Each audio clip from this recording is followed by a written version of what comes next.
baby.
Hello, everyone, and welcome to the Independent Trucker Show right here at the Truckers Independent Broadcasting Network with your host, Sean Mitchell, John Grosvenor, and we got the lovely Miss TJ with us. How you guys doing?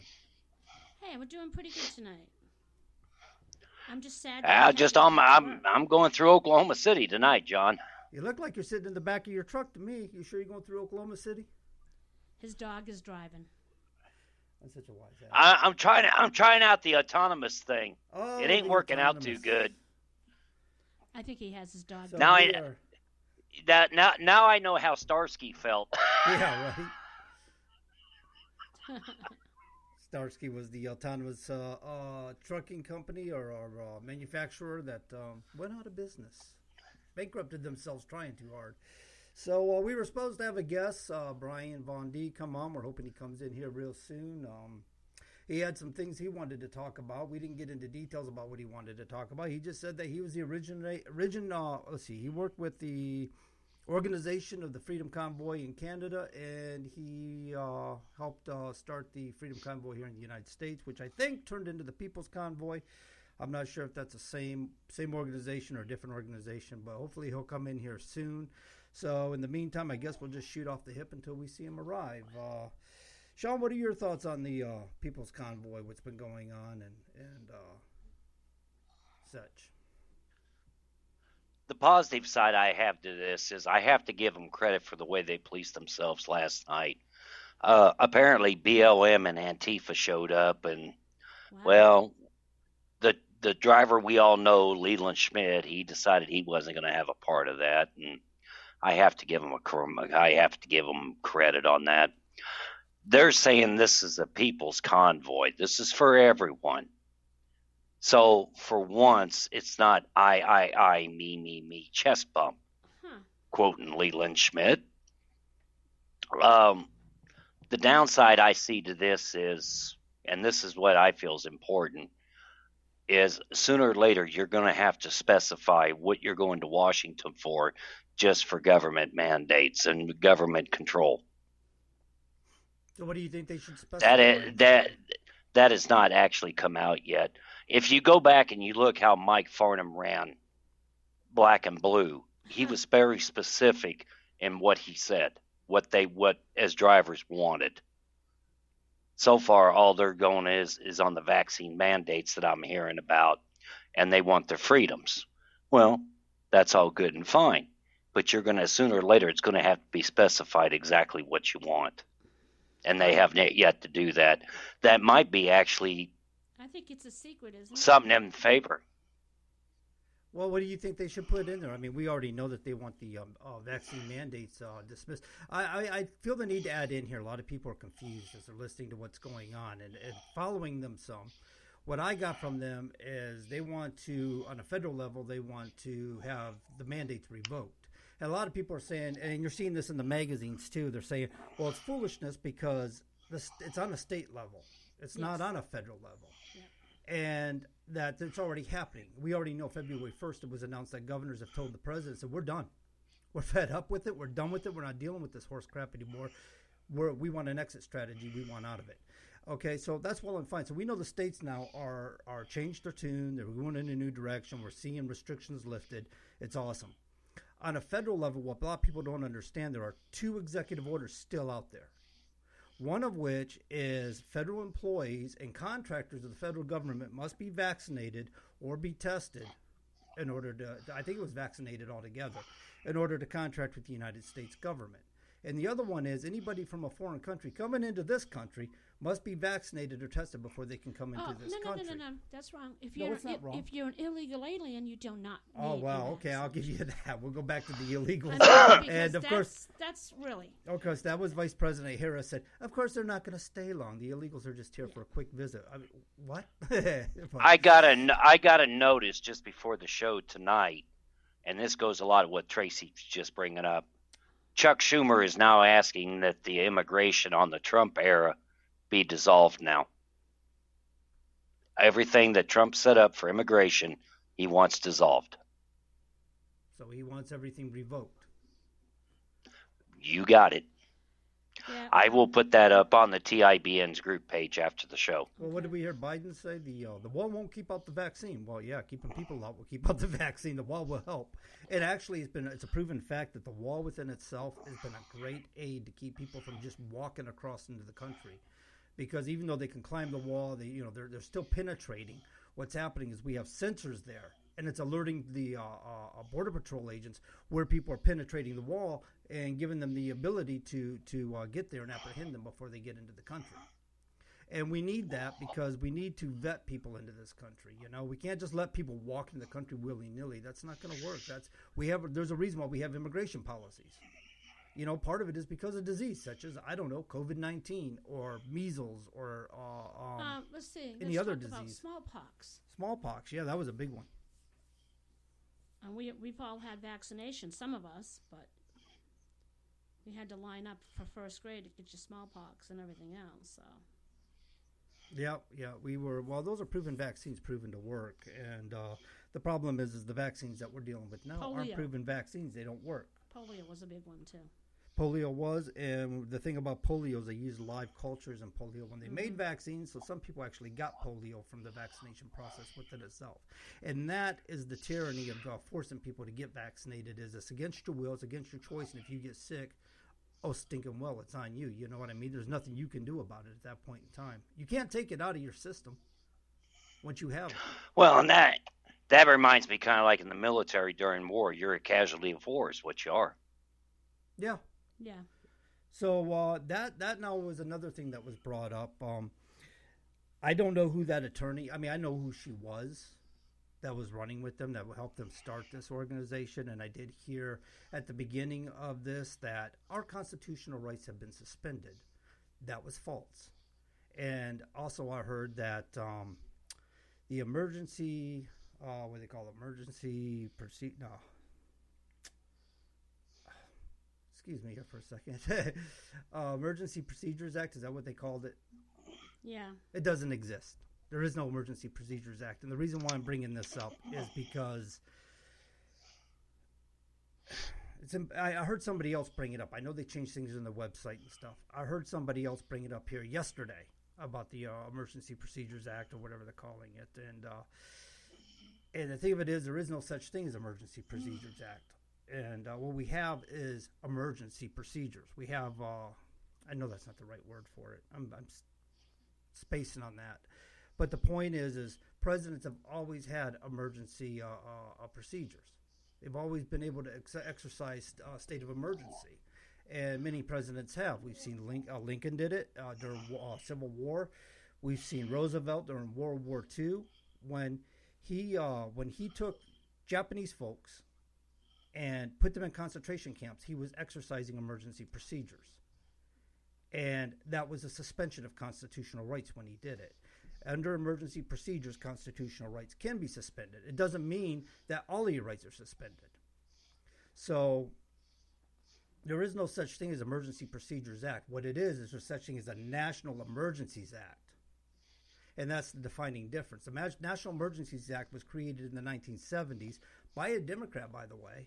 Interesting enough, and I'm not promoting Democrats, especially today. In the 1970s, they were far different than today. But the National Emergencies Act was created because presidents were abusing their emergency power. That's what it is, Emergency Powers Act. That's what they were calling it. Anyway, they were abusing their emergency powers. And so they decided to create the National Emergencies Act in order to restrict the President of the United States from being able to abuse those powers. It gives Congress the ability to revoke those powers. So to ask for that act to be removed, to be revoked, or taken, repealed, is foobar. I mean, it's ridiculous. You don't want to get rid of that because you're just giving more power to the President of the United States, and that would be Biden, for Christ's sake. Do we want to give him more power? And the answer to that is hell no. We don't want to give him more power. He's a tyrant as it is, and we're seeing that. Based on his speech the other night, and I have to give kudos out to Loan Bobbitt. For those that don't know, U.S. representative from Colorado. She had pawed out about the 13 lives that were lost, and he compared his son-in-law dying of cancer. His son. Mm-hmm. That was his son, yeah. Okay, but even still, how can you make that kind of comparison? You can't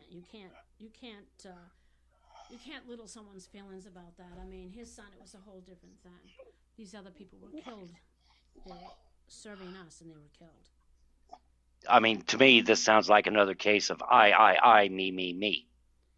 Only though he chest bumped a lot louder than the peculiar man from Missouri. Well, I'm not a Biden fan. In fact, all the Democrats we have sitting right now, I'm not a fan of. But I'll be honest with you, my father had dementia and the start of Alzheimer's, and that's exactly what Biden has.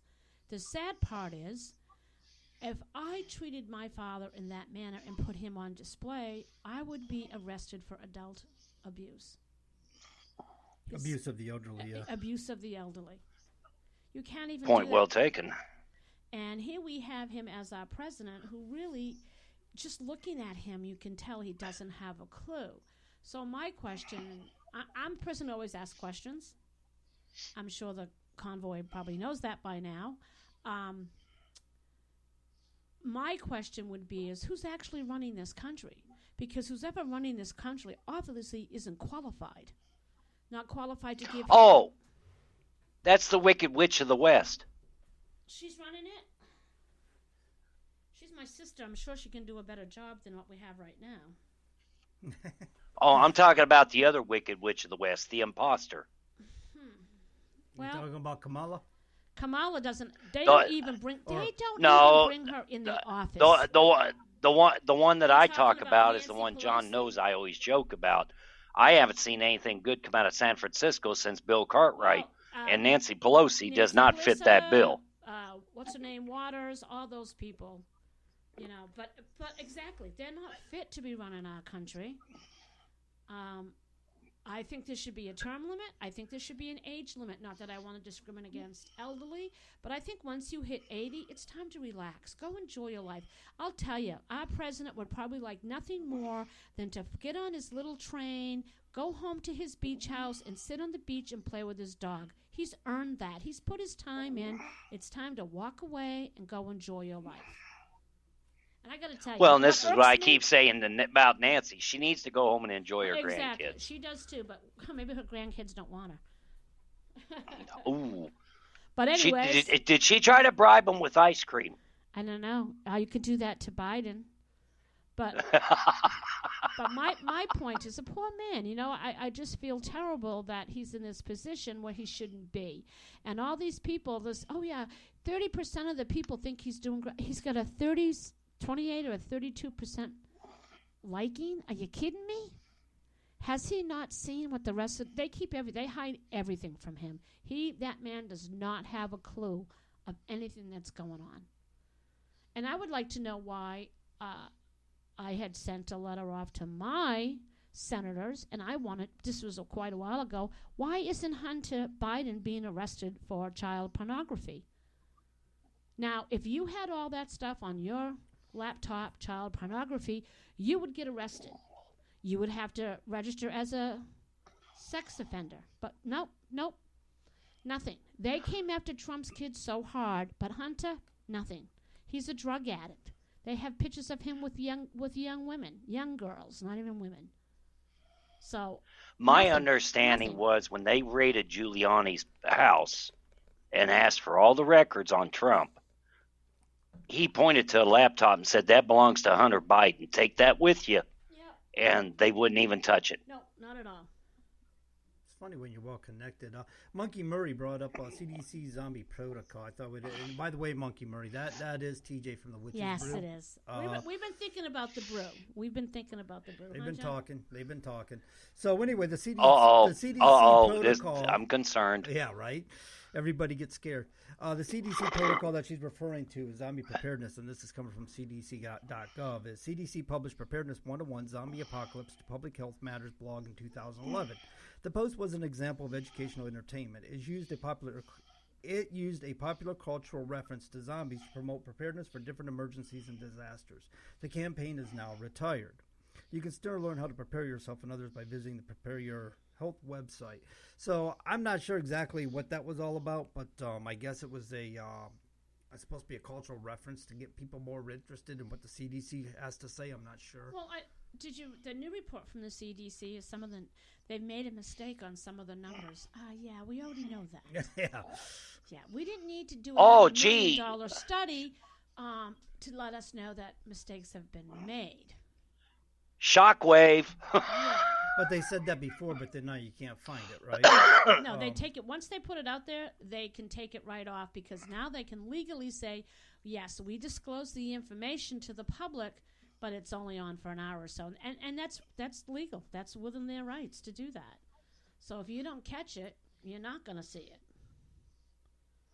And that's to me, that's really defrauding the public that they work for, because they work for us, just like the government works for us. Now, the People's Convoy, hopefully he's going to come. We can get him. I think that Brian's got stuck somewhere, but I had some conversations with some people about the People's Convoy, and I am not against the People's Convoy. I think it's wonderful. I think it's wonderful that people are giving drivers money to help them with their expenses. That's awesome. What the only thing I don't like is about the People's Convoy is the fact that there is no transparency and there's no really unity. Oh, yeah, you got all the trucks together, you got this and you got that, but they're not disclosing what their plans are. And I think if I'm going to be traveling in a truck, I want to know what the plans are. I want to know who those people are.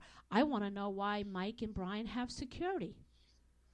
I don't get it. They're no different than any other driver out on that road. In fact, I know a lot of drivers who could actually, I'm not going to, maybe I shouldn't say this, could outsmart them. That's just my personal opinion. My personal opinion is not John's, it's mine. But as, I am a rep in a union, and what bothers me when we go before Congress, we are always before Congress, and we're always, in the Senate, we're on all types of committees. We always make sure that every single person gets a say. And I know they can't do this with the trucking, but a lot of people should have had an input. When they're having their rallies at night, my question is, are they asking for people's ideas? Are they asking for all these people are helping them? What do you think? What's going on? Or how are the people taking it? Or how about when you stand up and you give a speech, instead of giving a speech, ask your drivers what they really want. What is this really about? Is this about somebody just making money? How are those drivers getting home? I have not heard anything yet that once we get here, we paid for your fuel coming here. Who's paying for their fuel to go home? Who's paying for all the food? I had that very conversation with another driver today. Well, and here's what I brought up. And John, you tell me if I'm wrong. because he's going through Haggardstown tonight. He's on a load to Washington. So I told him, by the time you get there, everything should be calmed down. You should make your appointment. You watch and see how fast, and when the time comes, and how them brokers aren't going to have a field day with getting trucks out of Washington, because they're going to be going up for pennies on the dollar. Exactly, because if they're not looking for loads, they're looking for trailers. Yeah. And then they're going to be looking for loads. Yeah. To answer your question in regards to who's paying for the way home, they put it on their website that they are paying for fuel to get to D.C., but they are not paying for anybody's way home. Wow. So I'm really happy that we're hearing that people are giving them money and fuel. So that's good. I know there's the G's have a Venmo account.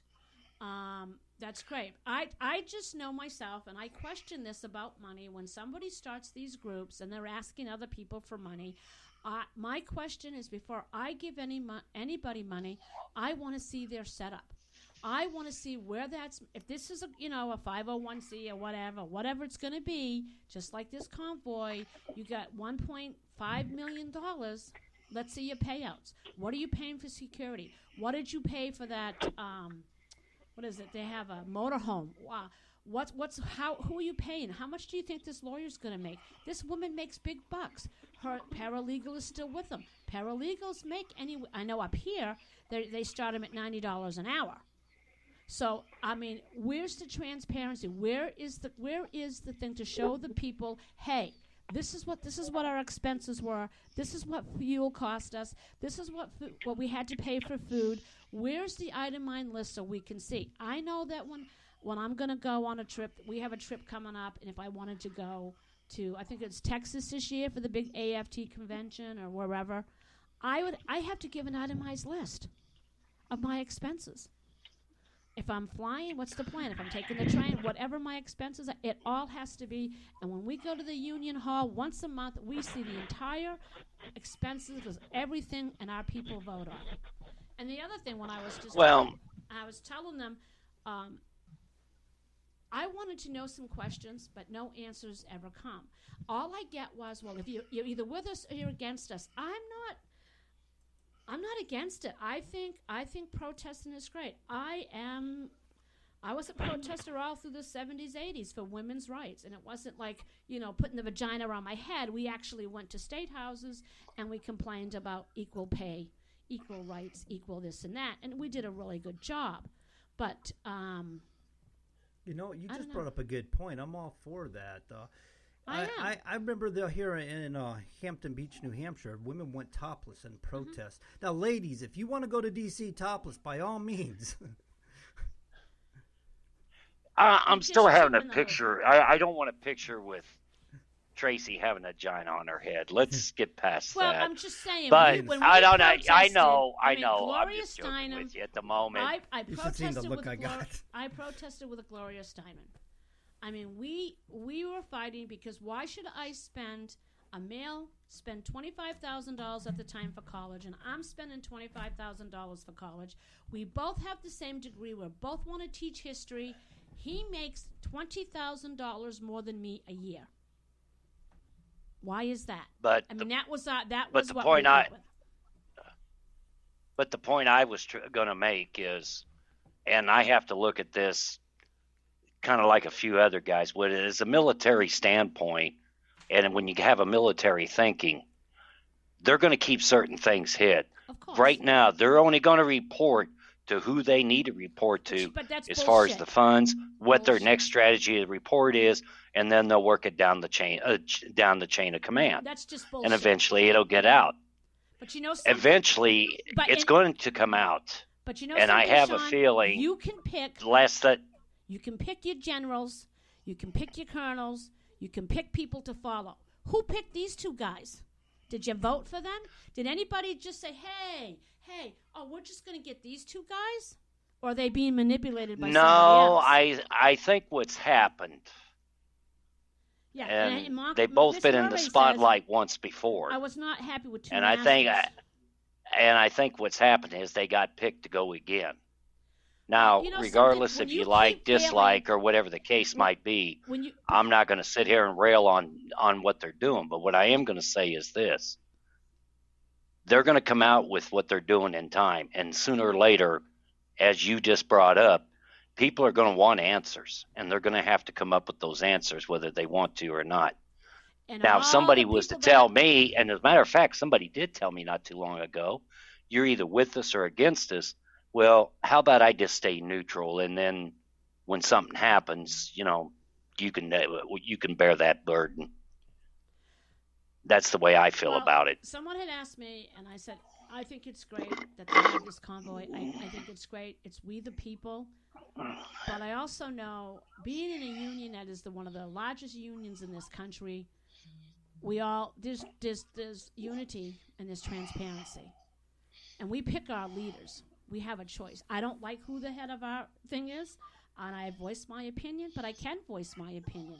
And they didn't say, well, you can't be with us because you don't like this.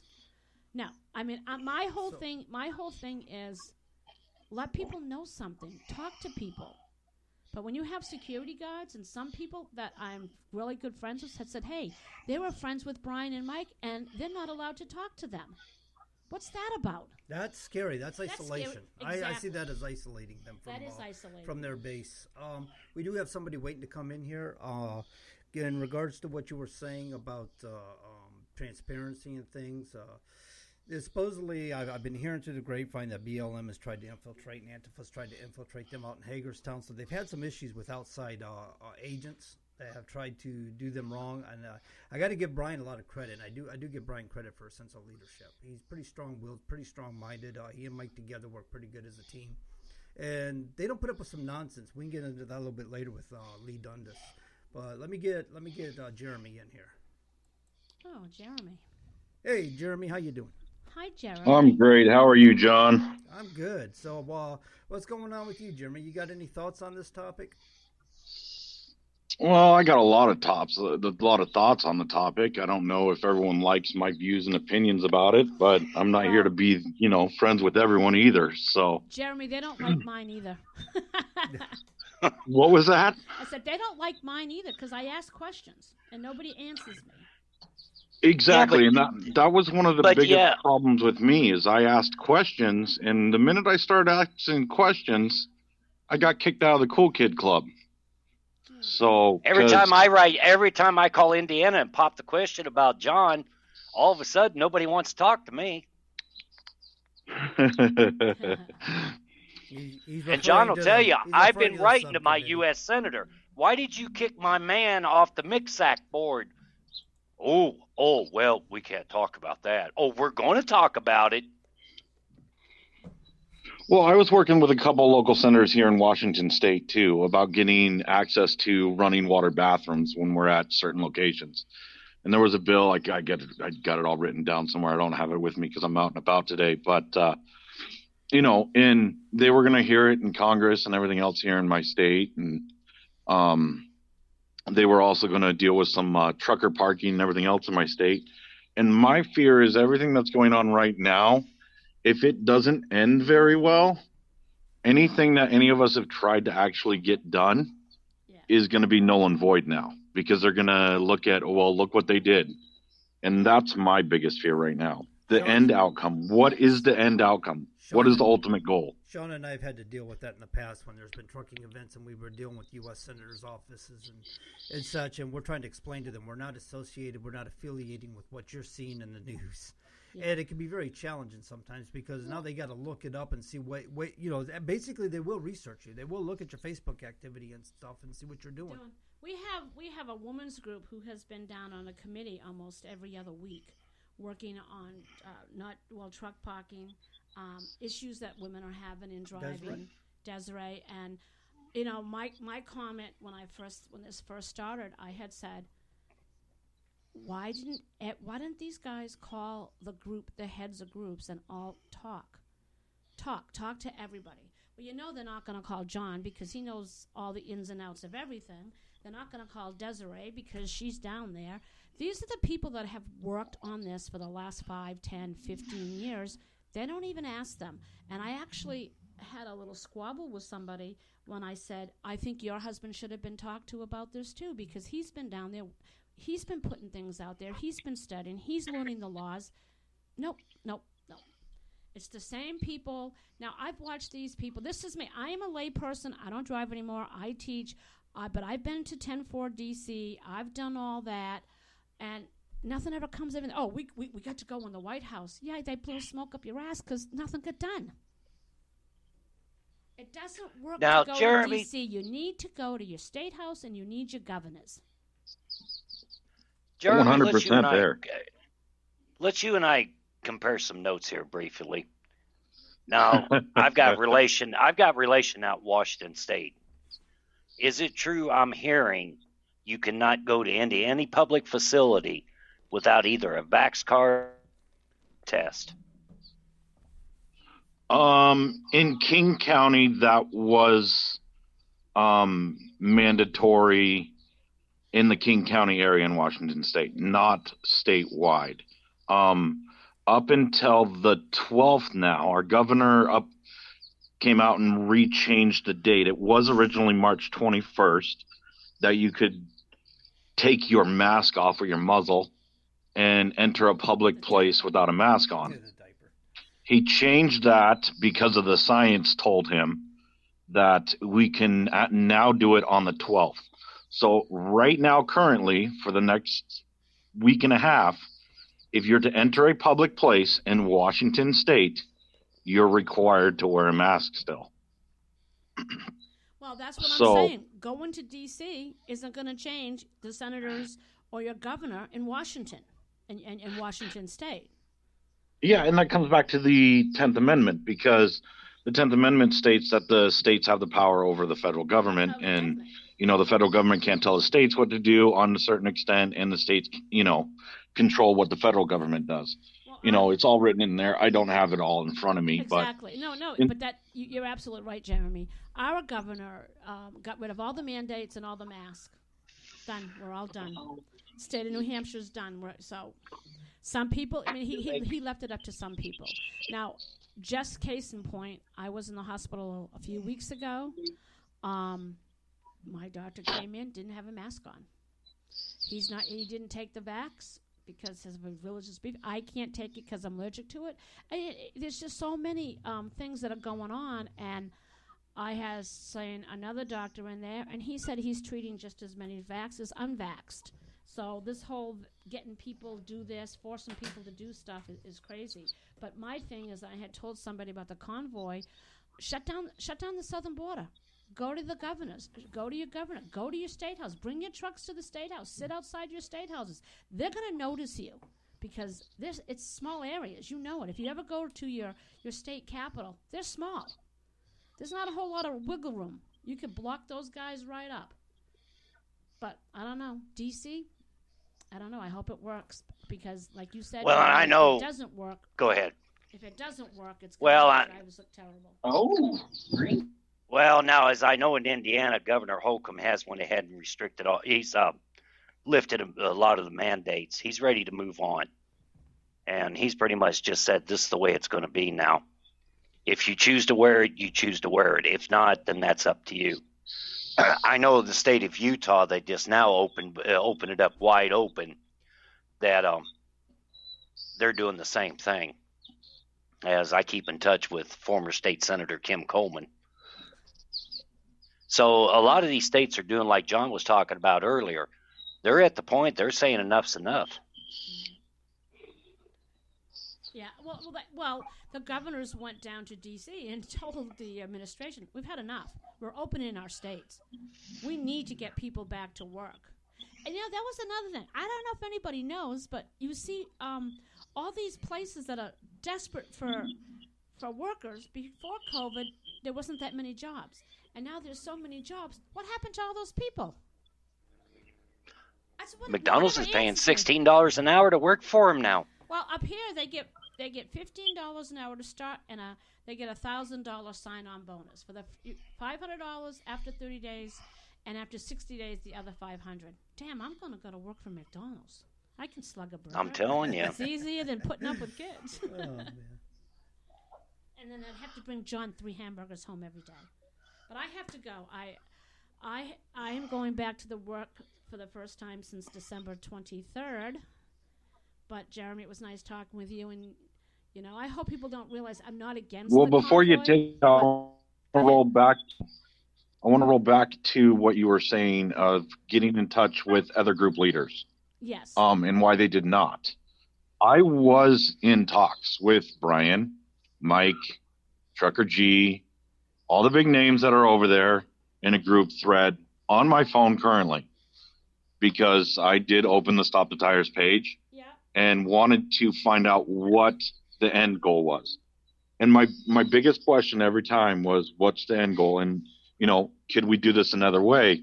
And my thought process was, if you want to do a convoy and want to make it known, then go state by state and start on the West Coast, because the West Coast is probably the most blue side of the United States. And, you know, go to each state capital and be there for a day.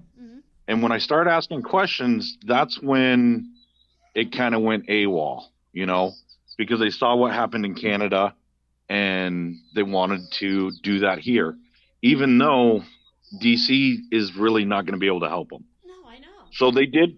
We were all talking. It was who's going to be a part of what we want to do and what not. So, Gee, Don, that kind of sounds like a Mayday event, don't it? Yeah. Sometimes these things happen. Yeah, things fall apart and people don't know where to go at the end of the day, and we lose them, you know. And so, yeah, May Day was an interesting event. It was a long event, and very disappointingly so that the end result wasn't what it was expected. No. They never are. Have we had any? Well, how can it be in this one? That's my question. Is how are you going to get what you expect to get out of this? Didn't they say they were going to wait till somebody from? Oh no, they're going to send certain people now into Washington to talk. Is that what That's the what I game heard plan last. is? Yeah, that I guess. And I heard they were going to stage until someone came to them too. So Okay. Okay, you're going to be there that a was long tried time once waiting. before. Yeah, That was they're not tried coming to once you. before. Yeah. They will come out and seek you, like blowing the air horns in D.C. Some members of Congress came out and began to talk with drivers. Problem is, they don't know who's in charge. So they're just talking to random drivers. They're not talking to the people that are running things. Well, maybe they get to talk to Mike and Brian because now they have security, and maybe the senators or the representatives that come out will see they have security, so they'll feel safe. I don't know. I'm just guessing. So we do have another participant waiting to come in, and I'll go ahead and bring her in. Hi, Rose. How are you? Oh, it's Rose. Hi, Rose. Hey guys, how are you? Good. Rose, long time no hear. No way. I know. It's been a while. So how's my favorite Sicilian in Pennsylvania? I'm doing good. Yeah. But I have to go. Guys, I have to sign off. It was nice talking to everybody. Jeremy, it was nice talking to you. You put some funny stuff out there. Since I'm going to work for the first time, I just try to put a smile on people's face as much as they don't think I'm and trying. you know, don't let these naysayers when they get on your page. I would just delete that crap. You know, I mean, I'm like, really, it's his page. He can say and do whatever he wants on his page. You don't like it, go to your own page. And put it out there. Yeah, right. I mean, really, give me a break. But good night, guys. Have a great show. I'll talk to you soon. Thank you for spending All time right, with take us, care, TJ. Tracy. Jeremy, before we get into Rose, there was one question I wanted to ask you. Yeah, go ahead. You've been involved in a lot of events, including near Indianapolis. Can you actually make a comparison between now and then of how far this has actually grown? What event are you referring to? Well, you've been in several different organizations involving convoys, correct? I participated in Indianapolis. No. Okay, I thought you did. No, I think you're thinking of Jeremy Johnson. So, anyway, what do you foresee that could happen with what's going to go on in Washington? Because you'd made a statement you think that's the wrong place to go at this point. It's the total wrong place to go. You're not going to get anything done there. They're going to come out. I mean, if you do get your meeting or whatever you have, they're going to come out with a a stack of papers that say 10th Amendment on it, hand it to you, shake your hand, do a media pose, and walk away. Let's be realistic. I mean, you're not going to accomplish anything there. Nothing will be done because 90% of the mandates are on the state level, and most of them are lifting right now. Is it because of the convoy? Let's be honest. No, it's probably what's happening in November. There's kind of a big election coming up. It's called midterms. So, that's why I think a lot of these mandates are disappearing currently. Just my personal opinion. Well, I mean, just like the last time when they were up at May Day, I had to laugh because right before the man passed, Ted Williams asked Joey D, I call him, about the new hours of service. He said they didn't know they were going to come out. As soon as the May Day event come out, presto, they have new hours of service. Yeah, I want to know what their end goal is. I get the message. I don't have a problem with the message. I think the message is correct. I don't disagree with what they're attempting to do, right? I've never downgraded the message. Ending the mandates, ending this mandate for employees to work in all these stuff. I stand behind that message. But in hindsight, you also have to look at it as much as you want to fight for our rights, if you work for a private employer, that private employer has the rights to put in whatever mandates they seem fit on employment. You also have that choice not to work for that company. Yes, that's a burden on a lot of people and a tough choice for people to make. I get it. But if you want our rights honored, you also have to honor other rights too. Where our rights end our rights don't impede over other people's rights. That's where you have to draw the line. And I don't think a lot of people are aware of that is, they just want to all end it and hold the horse's head to the water and force them to drink, but that ain't going to be the case. I mean, every private. Yeah, go ahead. Go ahead. Trying to get in here. Let's get her opportunity to say something. No, all I was going to say in final was, because I'd asked that very same question, and what I kept hearing was, we'll get it on the back end. Well, I think you better get it on the front end because you need to make your intentions known. And that's all I can say about that one. So, John, are we ready to move over to Rose? Yeah, that's the idea. Rose, you there? Yeah, I'm here. Can you hear me? Yeah, you're a little muffled, but we can hear you. Okay, I'm trying here. Try not to be another shit show for sure. When this began, as far as when I got into it and started out grassroots, like everything else, it just seemed to me that the powers that be, and I'm going to call them the money people, okay, got in there, and the agenda seemed to change over. It was supposed to be ride middle of the road, not one side or the other, as far as Trump, Biden. What I've been watching, I'm not happy with, and y'all know me, and I pretty much speak how I feel. No. I got a real problem with how it all went down, with fear-mongering and with getting connected in with these other people. Did anybody do any research on who we connected up with? Yes. Number one. Yeah. Okay. Number two, whenever you talk money, you guys know as well as I do, it goes from one end to the stick to the other. My thing is accountability. Okay. And from what I'm seeing and from what I've watched, the peoplesconvoy.org, they had the website up, everybody was screaming for a ticker. Hey, let us know what you're making. What are we pulling in? Where's it going? The accountability right now, in my eyes, doesn't satisfy me, because you have it going into there. Then you have all these articles coming out, which is making people question more. People that they're connected with, now are being investigated. So, I don't want this to turn into something that's going to hurt the rest of everybody that's out there that's working hard. There has to be better accountability. You got people on the ground. You got your American people that are donating. And from what I've seen, it's heartfelt comments. And that's great. Be accountable. What is truly going on? That's my question. What is truly going on the ground? You get people, I'm not there personally because my moral compass guided me to keep my ass home.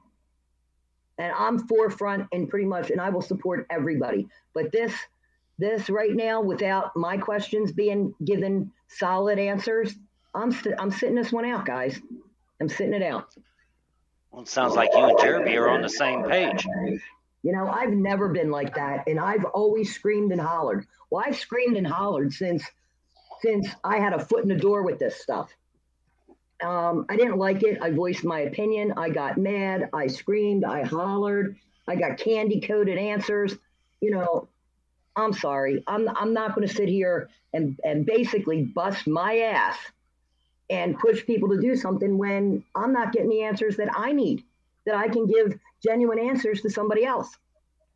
It's hard when you're trying to work with other groups of people and you can't get the right answers. That happened a lot in Operation Black and Blue when we were trying to operate. I'm getting information, I'm handing out information, then I'm being contradicted. And it's very frustrating, exactly. And that's what you're talking about there. That's what's happening to you. Well, yeah, because it started out with one thing, and then it's changed up as we went along. Okay, well, what is it? It's either this way or that way. It started out with, the donations and stuff, and then we had donations with, everybody taking up donations for like what they did in Canada. You had, gloves, you had this, you had food, you had that. Were we parking up? Were we parking up like Canada did? Because that's, kind of what I thought was going to go down, and then it shifted.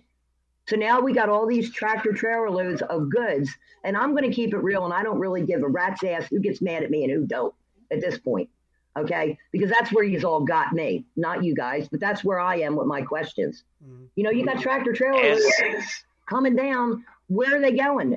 What I've seen, they're on the back of a flatbed being passed out to whoever showed. As of my understanding yesterday, and because I was supposed to go to Maryland and that got canceled, I ended up going to Texas. But it's my understanding that there are 6 trailers right now full of goods. 2 of those trailers are pretty heavy down, and they're telling everybody don't donate no more.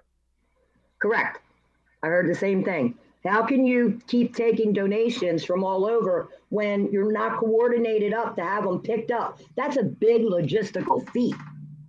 You know what I mean? To make sure you're routing everybody. I think that was unexpected for them. I really don't think they expected the American people to step up the way they did. And to me, that's one of the most amazing things about this event is the way the American people stepped up and showed support. Well, they're stepping up. Trust and believe. We're grateful for them stepping up. But what's the end game? Did they step up because they thought what was going to go down was going to be we were drawing lines, holding the line basically like Canada did? Is that what all these supplies were for? Or were they just to be, handed out to random people? Like, I'm not getting any of it. I have more questions since I started this than answers. And I don't want to be, the so-called Debbie Downer. Okay, I want answers, and I am not getting the answers. And that's important because you're not only, in my eyes, you got a lot of good truckers out there with good hearts. Okay, I don't want basically a few bad apples because they're not organized in the correct way or they're shifting off of their gears. Now everybody's sitting there like, what do we do? What do we do? I think this thing grew bigger than them. I think it got out of hand for them. I didn't think they expected it to be as big as it became. I know that we see Brian and Mike a lot in the forefront. But fact of the matter is there are other people involved in this organization that are probably pulling more strings because they got the purse to do it, right? But they're using Brian and Mike as the spokespersons.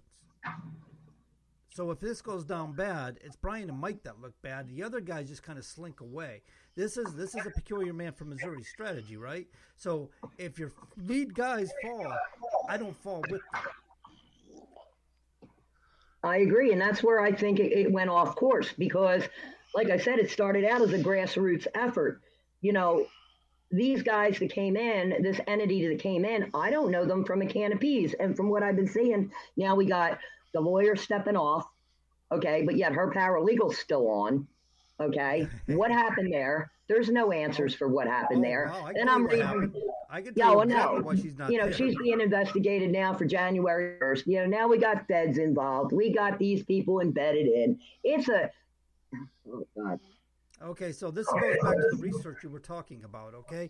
Her name is Lee Dundas. She's a civil rights attorney out of California. She's, from my understanding, is the one who wanted to get them into Coachella, which is a liberal event in California, which that failed.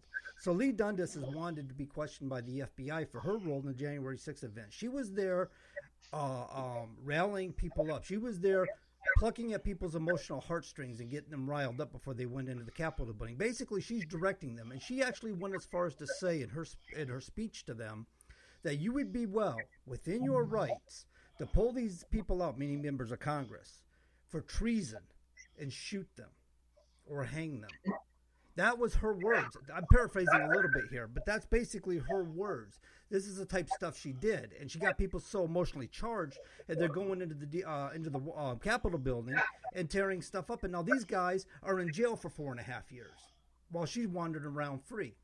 So basically, what happened was, to my understanding, the closer they got to D.C., the more wild she got. She started going back into her old routine.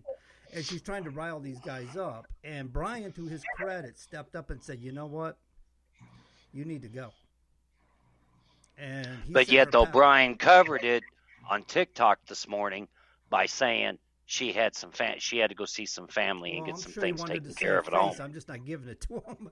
I'm telling you what I know. You can't cover it up. The cover is blown, guys. It comes down to, in my opinion, you didn't research who you got in bed with to begin with, okay? This guy, and I totally agree when you say it was bigger than them. We've never been involved in anything that big, okay? Be careful who you get in bed with. There should have been research done. Yes. For as much, and the other thing is, as far as them saying, oh, we're going to help you organize. We got our logistic people. We got this. We got that. There's been fights going back and forth. How can these people handle logistics when they're not truckers? They're not truckers. They have no idea. The thing about it is, we got a group. We got a group of people called Trucks with Room to Spare. And if the American people wanted to donate stuff, it'd have been nice to work with Trucks with Room to Spare for that logistical reason to manage this.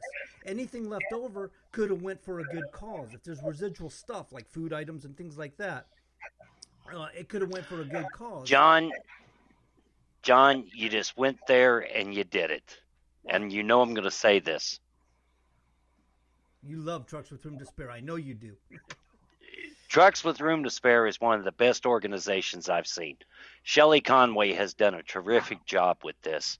But yet, though, because it's the same old story, because some people don't like Shelley or they think that they can do better, they've shunned her for whatever reasons.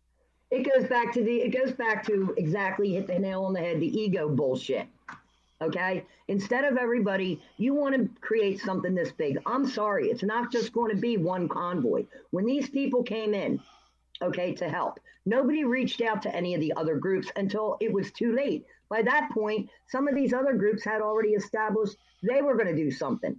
And then by the time, our guys, and I don't know what happened. I don't know if the amount of trucks was promised they could gather trucks for these other people or what. But by the time they tried to get everybody together, you already done pissed everybody off and they went their own way. Now you want to try and wrangle them all in under one roof. And then you got all the silliness going on in between. So again, we got division. Tell me how we got division over freedom. Okay, I can see trucking issues because we've seen it through the years. Now how can anybody argue or divide over freedom? No, what they're dividing over is you're not getting the right answers to the hard questions. Point blank, period. There's no transparency in my eyes. I'm sorry, there's not. And now you know why I can't get an answer to your question, John. I always said, man, in trucking, the word unity has its own definition. Follow me, I'll lead you. Nobody wants unity. Nobody wants to work with different groups where you have different leaders and coordinate together with different leaders. It's always follow me and I will lead you. And that's part of the problem you're referring to, Rose, is these guys want to be the great leaders, the great chief of all this. That's not how it works. You got it started out, let me explain something to you on my end. It started out with a group of 18, okay? Just bullshitting about it. You know what I mean? That group of 18 wound up dwindled down to 5 or 6 people, okay? I might not like people, but you know what? For the sake of the greater good, I can work with anybody, all right? But then when you see people in the group that are having great concerns and you get bowled over like you get steamrolled over like nobody wants to hear it. My dad always said, you take everybody's opinion and form your own. If there's 10 people in a room and 8 are saying, do it this way, and you got 2 saying, no, don't do it, I'm not the person that's going to jump off the bridge because you tell me to. Okay, if my moral compass is telling me back up, I'm backing up, because you know why? I'm not going to sit there and tell people, oh, come on, jump on in if I can't do it myself. That's just me. And everybody is scared, they're going to get blackballed. I'm that one that don't give a rat's ass. And I'll call them all out. How can you have transparency on the donate button? Okay. You get the donate button. Okay. Donate through there. Where is the accountability for that? Number one. Number two, now you're on the ground all over the map for every stop you stop at. You're getting handed money here, there, and everywhere else. And I'm supposed to take your word it's being accounted for? No, what should have happened, any money given by the American people to that, whatever stop they were at, should have been put in a basket, okay? Put it in a safe, whatever, and then forward it over to the bank that's supposed to be handling this stuff. That's not what I'm seeing. And I can't get behind it. And I'm sorry, guys. Sorry, Brian. Sorry, Mike. Sorry, Marcus. Sorry, whoever. You need to have accountability. John, and you wonder why I picked her. This is why I picked her to help us with May Day last year. And she was a big help for us. She really was. She was a big help to me. But I'm not knocking May Day either. There's a lot of good people that really genuinely have good hearts. But God damn it, man, get organized. Incorporate everybody. It doesn't matter whether you get along with them or whether you don't. You know what I mean? But this thing here should have been handled where whoever did it should have had their own attorneys, their own accountants. We didn't need these other people because you know what? It would have became just as big. But you tied yourself into somebody. Oops. Well, we were screaming. We were all screaming behind the scenes. We're not agreeing with this. We're not agreeing with this. Everybody got shut up and tossed to the side and blackballed. And this one, they can't talk to that one. I'm sorry. Okay, I'm Rose. I talk to everybody. The only people that could tell me that I couldn't talk to somebody is my parents. God rest their soul. They're both dead.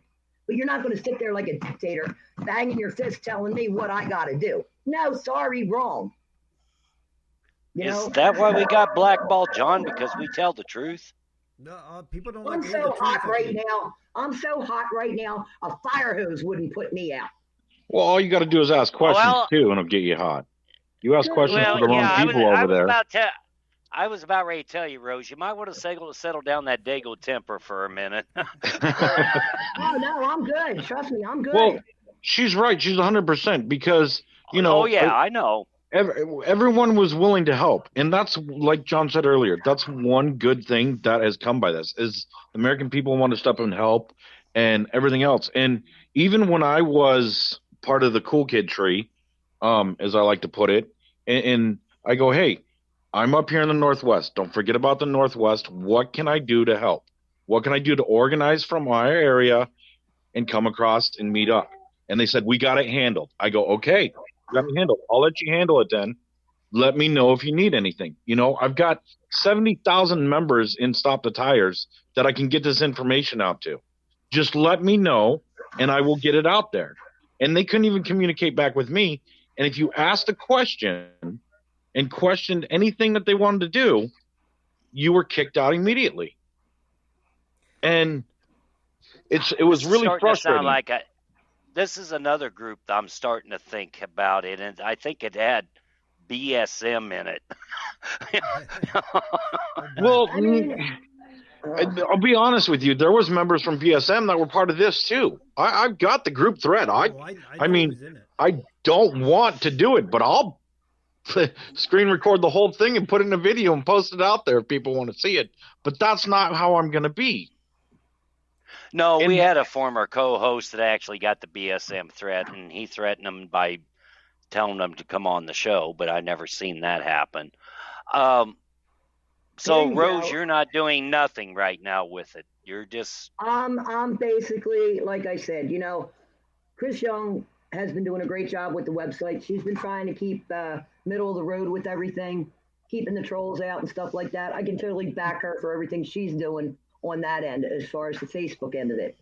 But as far as me personally getting in my truck and going down there, I can't do that, man. I can't do that. You want me to talk to people? Oh, it's going to grow as it goes along. It's going to grow. Okay. Well, if you would have been all inclusive in the beginning, okay, and you would have coordinated a lot better in the beginning and worked with everyone, I don't think we'd have all these questions. You don't want anybody's input. You know what I mean? They say they do, but when you ask the hard questions, you get either a candy-coated answer or we got it and I see everything's going fine. Well, I'm sorry. I'm watching the American people with their comments. I'm watching stuff that's getting posted on Facebook. I'm not buying into everything, but you know what? To me, there's a lot of people asking a lot of questions, okay? And there's no answers. I have a problem with that. Okay, and so, Jeremy, with you saying that you've got the connections you've got right now, are you willing to try to do something on a separate end? Well, we got to let this one die down first, right? The reality of the situation is that if anybody tries to do something now, and with everything going on, one, you're probably not going to have the support because they're looking, east to find out what happens. Am I willing to try to figure out what we can do and maybe go to DC for a better message? I think that's the problem. I like the message they had. They just went to the wrong place with that message. And if your message was a little bit different and you went to DC, you might have a valid reason for being there. And that could be a multitude of things. But until this one dies down, you're really not going to get any support for anything that you want to try to do or a group that wants to try to do something. We all know that there's different things in the trucking industry. There's different things for human rights. There's multiple things that we can all get behind. But everything that's going on right now, given where they're at and what they're standing for, at this present moment in time, you're not going to get anything done, realistically. What I tried to do 2 years ago, it took 2 years for that to die down before we got to this. And maybe the next presidential election will be the next thing. We'll see where it goes. To be honest with you, I'd love to try to do certain things and work with a lot of people, and that was my goal a couple years ago. And everyone wanted to put in for their own reasons and everything else. And I'm not saying I'm the cure-all or anybody else is the cure-all. If we were all perfect and knew the cure-all, we wouldn't be in any of these situations, So let me ask you guys this. When the ATA goes to DC to address issues, they're a lobby. They have a membership base. When the OIDA goes to DC to address issues, they too are a lobby and they have a membership base. This particular circumstance happens to be a bunch of truck drivers. Say there's 350, 400 trucks here that are involved in this, and you got maybe 3 or 4 of them decide tomorrow we're going to go down to DC and attempt to meet with some of these legislators, but they really don't have a lobby. They're not a lobby, and they don't really have a membership base. Do you think they'll really be taken seriously by anybody in DC? I personally think, and this is just my opinion, and you know how opinions are, but my personal opinion it started out good. Okay, if you had the American, instead of the truck drivers, they were basically the big guys. We needed all the American people on board, the cars, the SUVs, whatever you came in. If we would have had a presence like that and everybody would have got, their say, DC right off the bat is, oh, it's not friendly. We're going into enemy territory. Come on, guys. Unless you're going to stand like Canada and surround and be able to take your lumps, you know what I mean, and take a hit, then don't do it. Because in the beginning it was, we're going to do this. And it was based off of what Canada did. And then it turned. It turned and turned and kept on turning. Like, you're not going to accomplish anything unless you have the people behind you. You're screaming freedom. You're not screaming trucking issues. Yes. We do. You know what I mean? There's no reason for, anyone not to be able to stand up for your freedom. But with what's going on right now, I'm sorry. So let me get Brian. And to quote something that I once heard, the American, and this comes straight from Patton, the American people love a winner, and they will not tolerate a loser. And they are so hungry right now for one person to get behind them, or they can get behind, to say, we want change. The question is that one leader going to be able to convince someone in Washington? And this is where I agree with Jeremy. You're going to have to go a little bit farther than Washington. Yes. And I'm not downing anyone's efforts. What scares me, okay, and what really bothers me is that you have all these people behind you. You have the American people that aren't even there screaming in the background. Okay, they want change. They want this. They're looking towards these guys, okay, as, like, let's do something. And it's pump the brakes. You started out one way and now we're somewhere else. Here we go into the friggin' not my monkey, not my circus type shit. Yeah. Come on, guys. And what's going to happen is if they don't accomplish anything, which I wish they would, but I really believe, and it's my opinion, they won't get anything done. All that support you had is now gone for anything that you would like to do in the future. Let me tell you something. I said it a couple weeks ago.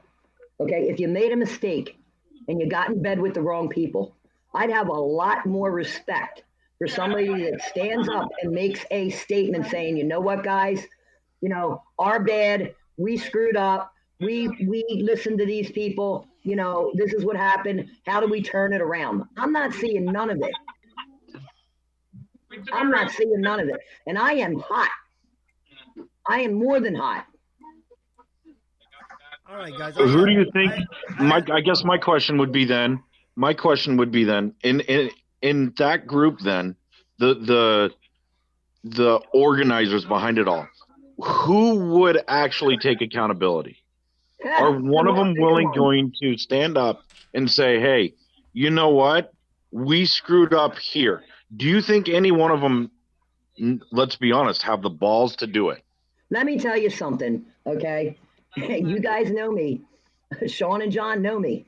Okay. If I was we don't know. If I was running that show and I screwed up, it's not beneath me to say, you know what, I screwed up. I'm sorry. Let's get it back on track. Okay. These guys right now, I stood with a lot of them. Okay. It hurts. It hurts my heart. Okay. To watch what's going down and watch them not get up and have a set of balls. I don't give a shit which one of the 3, 4, however many is in there. Stand up, face the music, say, let's get it together. Sorry, guys, whatever, and move forward. I'm done with the bullshit.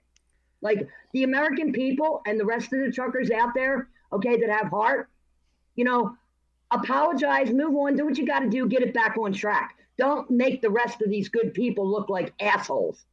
And I'm sorry. I'm going to take a lot of heat for this, I'm sure, but I give a rat's ass about it. All right, hang on a second. Hang on.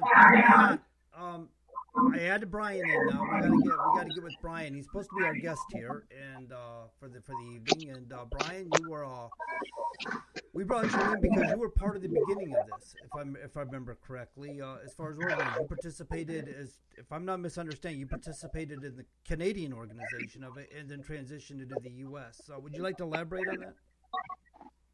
Yeah, basically what I did was is moderate for some groups up in Canada. I decided to take the movement to America, and it took about 3 weeks because we had several groups up in Canada. And Canada is you have to understand, Canada is heavily mandated. They pretty much, so it took 3 weeks. Basically what we were doing is we were in the background moderating, approving, disagreeing, getting rid of all the GoFundMe's that people were trying to put through, just a slew of stuff that you run into on a big movement that's expected. And so what I did was, through Patricia and other people up in Canada, I said, well, I want to do this in the United States. And because I've known Jeremy Braywalt since, 2020. And we've talked pretty much just about every week since. And that's how I got to know Jeremy. Well, when this one went viral, when my group went viral, Jeremy Johnson was a moderator on my channel. And I told him, I said, look, I'm going to have to make you an admin if you're willing to do this. Now, I don't know Jeremy personally. I just know him through Stop the Tires, and that's it. I've talked to him on the phone. So I got a phone call one night as our group started going viral. Jeremy called me, and he was upset. He goes, why haven't you added me as an admin yet? I said, look, this is just kicking off here. It's going to be big. One sec. Let's call the Jeremy you're referring to Johnson, so they don't get me and Johnson confused. There we go. Just call him Johnson. Okay. Because they get us mixed up, and I don't want to necessarily be a part of anything that let's just call him Johnson so they can tell us apart. Okay. That's a good one. I forgot you were on here, Jeremy, and hello and good evening. How are you? So at that point, Jeremy called. He was upset, and I said, well, give me a minute and I'll make you an admin.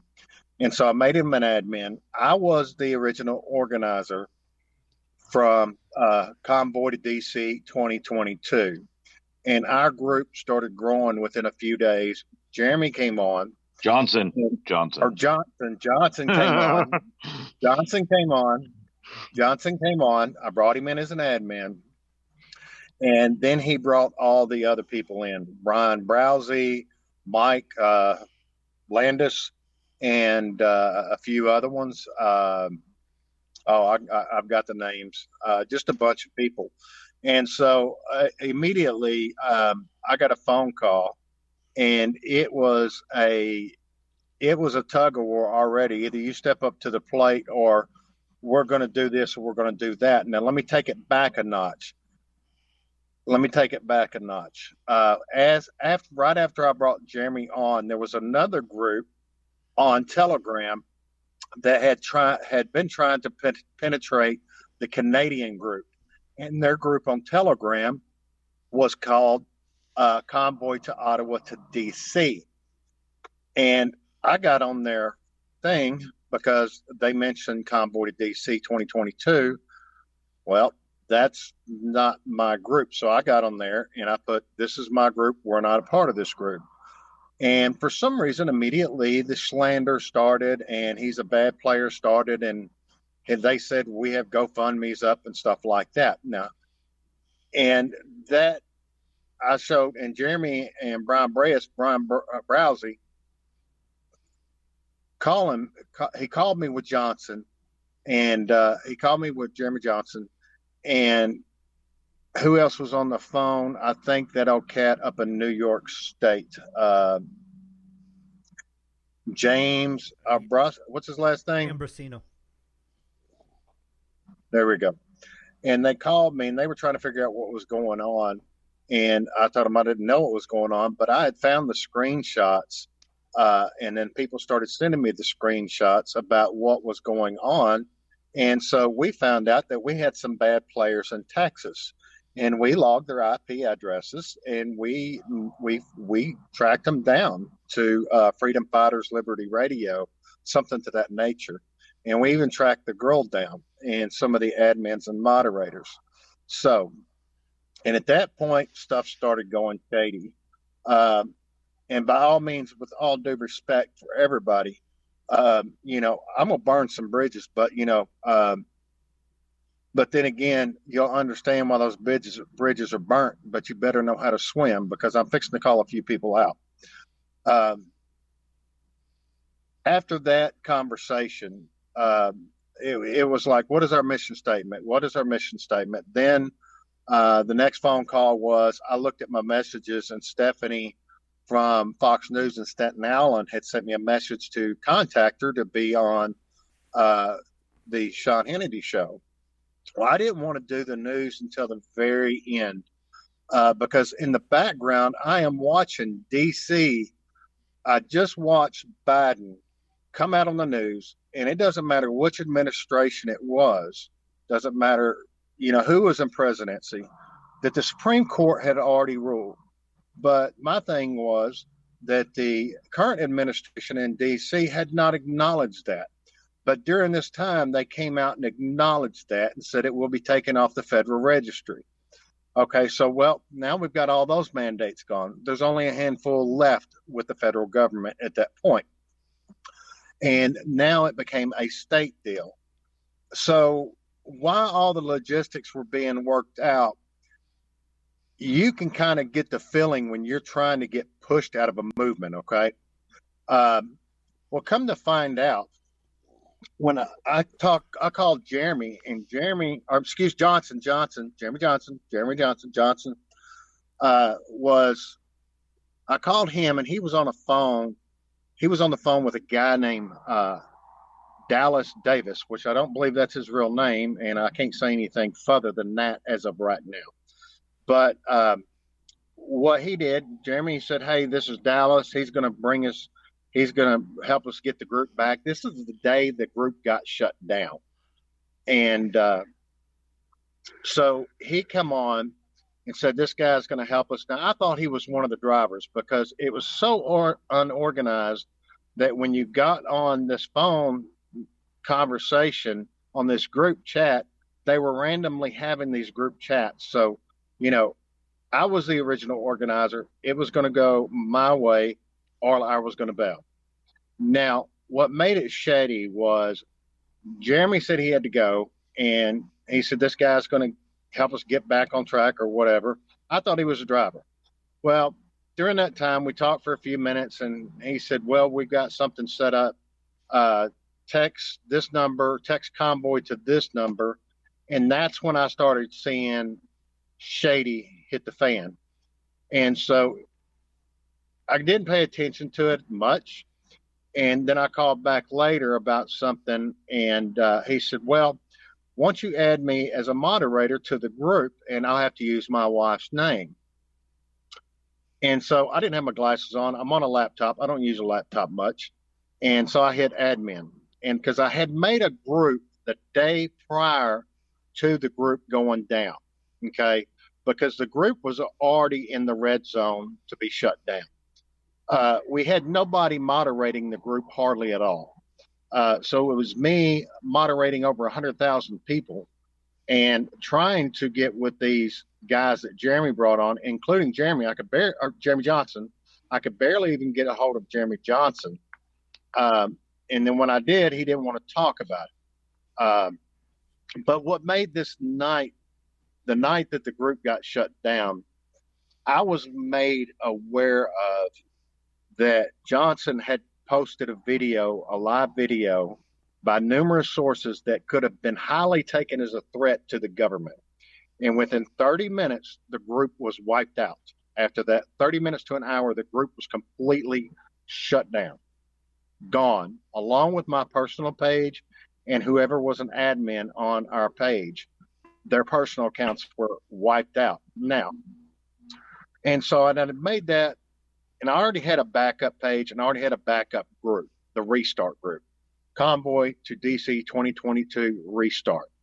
And so during this time that I was talking to this Dallas Davis, I did add his wife, which I thought I hit the moderator, but I guess I hit the admin. No big deal. You make mistakes. And so she was moderating. So I came back out to work on the tractor. I kind of had enough. But I was talking to him during this time before I worked out on the tractor. I was talking to him, and then he said he was involved in DC. He was involved in January 6th. He also stated that if they're going to indict him, they're going to indict him for a damn good reason this time. And at that point, Jeremy Johnson called in, And this Dallas Davis, and I've got all the recordings of it.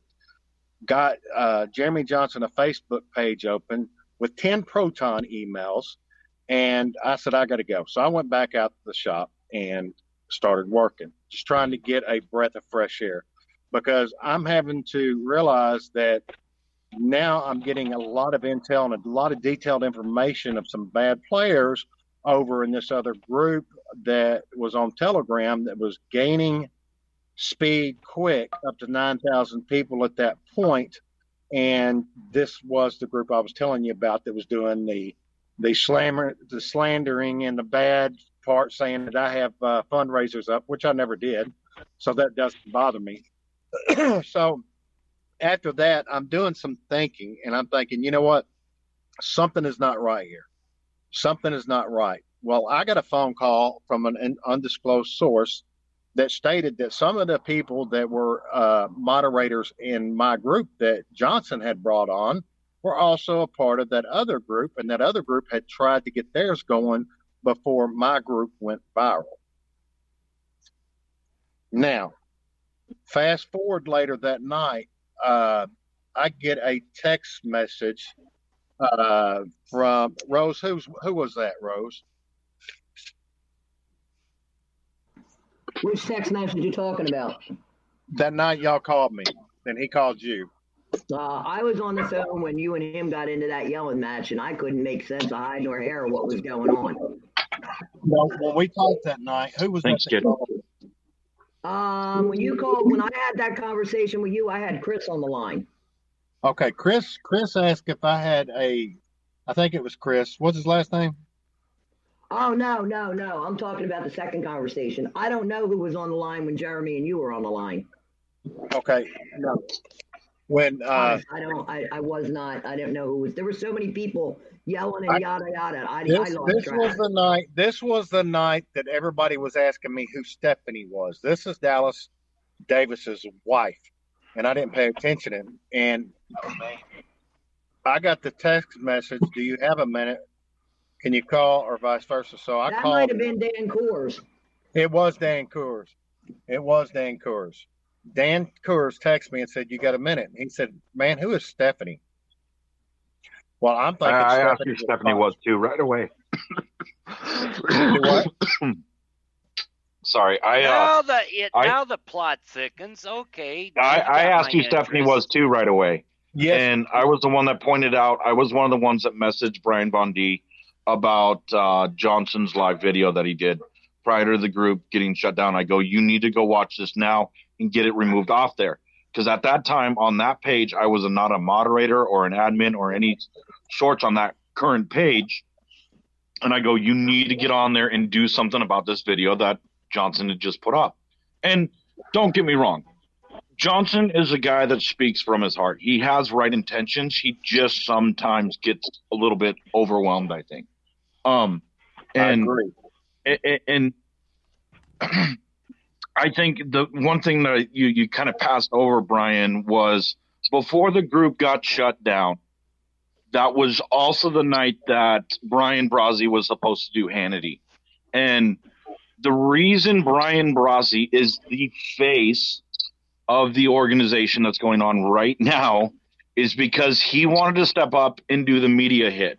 Everybody that was a part of these group messages and phone conversations goes, okay, Brian, you do the media hits. And I actually told Brian, be careful. This is what they're going to do, because I dealt with Fox 2 years ago. Be careful, because they're going to spin it this way, and be prepared. And he did a very good job when he hit the news. But that is how Brian Brazzi has now become the face of the People's Convoy.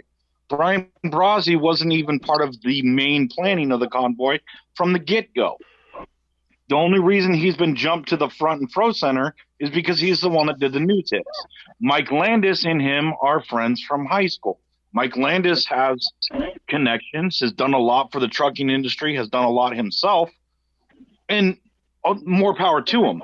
But in reality of it is Mike Landis was best friends with Brian Brazzi. Brian Brazzi did the media hit. So now Mike Landis has been shuffled to the forefront too, because they're best buddies. So the original organizers that tried to do certain things the right way at first, and then we tried to pump the brakes in a sense of, hey, this isn't going to go the way it's supposed. Original organizers, Brian Von D, I would like to include myself in that situation, was we pumped the brakes and pulled the hell out really quick. As soon as money got brought up, and as soon as these other shady people started getting involved, go, you know what? If you guys don't want to listen to us, we're done. We're done. And we pulled out literally 4 or 5 days into it. And let me step in there for a minute. Ray Walt's right about that. And the reason being is because Johnson took it up on himself to go ahead and put out a date and make up another backup group with a different icon, or what would you call it? A kind of like a header picture that was different from mine. And when it was March for Freedom or something, I don't remember exactly what the name was, but there was a lot of shady stuff going on. Hang on a second. If I can interrupt you, I do have Jeremy Johnson on the phone right now. He's online. His mic is open. So if you want to address issues with Jeremy, you're welcome to. Or if you want to interact, you're welcome to. Thank you for having me on. And hello, Jeremy and Brian. Hello. And I'm going to tell you guys one thing. You guys want to start talking shit about me, make sure that I'm here to defend myself with the truth of what really went down. And I have Tony on the line with me, just so you know. That's fine. You can bring him on. So, Jeremy Johnson, what we're explaining is what happened when you brought this Dallas Davis guy over that was involved in January 6th and some other things. And we're just now getting into it. So I'm glad you're on here. We can address all that. I have no problem.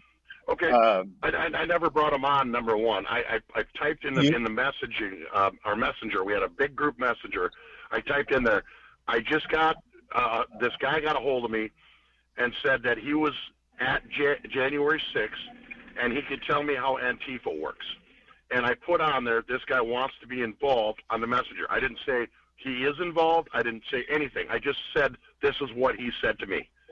And then I got in touch with Brian later, and I told him about this guy, and I gave Brian this guy's information, and we actually had the guy on the phone with us, and we were talking to him how Antifa worked. Which, listen, if you're going into D.C., you need to know how Antifa works if you're going to be set up for something stupid. But I had to get off the phone for roughly, 3 or 4 hours. When I called Brian back, Brian, you were on the phone with this guy, and this private message that he sent to both of us. We were both in this messenger where you were on the phone with him for 3.5 to 4 hours. No, so I was not on the phone. Those 3.5, 4 hours, but that was shortly after I got banned off of Facebook. And you guys were trying to tell me that you had a Facebook account set up for me, and I need to put this email in, and you can get back on Facebook. And I said I was tired. I had to go to bed. I'm going to bed. And Brian, I've explained this to you over a phone call that I recorded that you know that you were being recorded on. I have that recording, and I have not released that publicly yet. I will release it if you keep up with your antics, because I'm tired of you slandering my name. I've heard all about it. And if you keep it up, I will release that recorded phone call. One at a time, gentlemen. One at a time. Who you are. Okay. Johnson, you knew when I called in, you had him on the phone, and you said, hey, I've got Dallas on the phone. He's here to help us out and get us out of this. We never did talk about Antifa. If you can prove that, play it.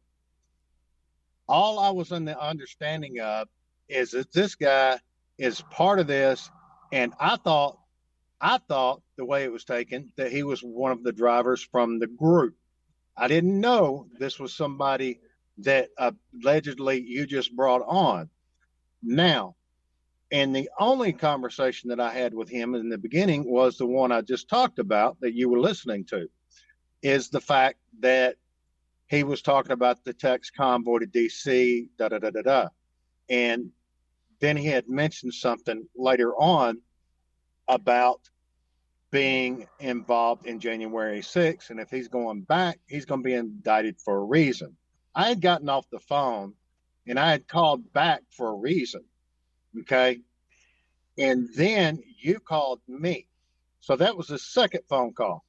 Let's get this straight. I wasn't on the phone with him for 3 or 4 hours. And I'll put that point blank. And the only reason why he got added to the group was because the way that it was put to me, that this guy's here to help us get us back going.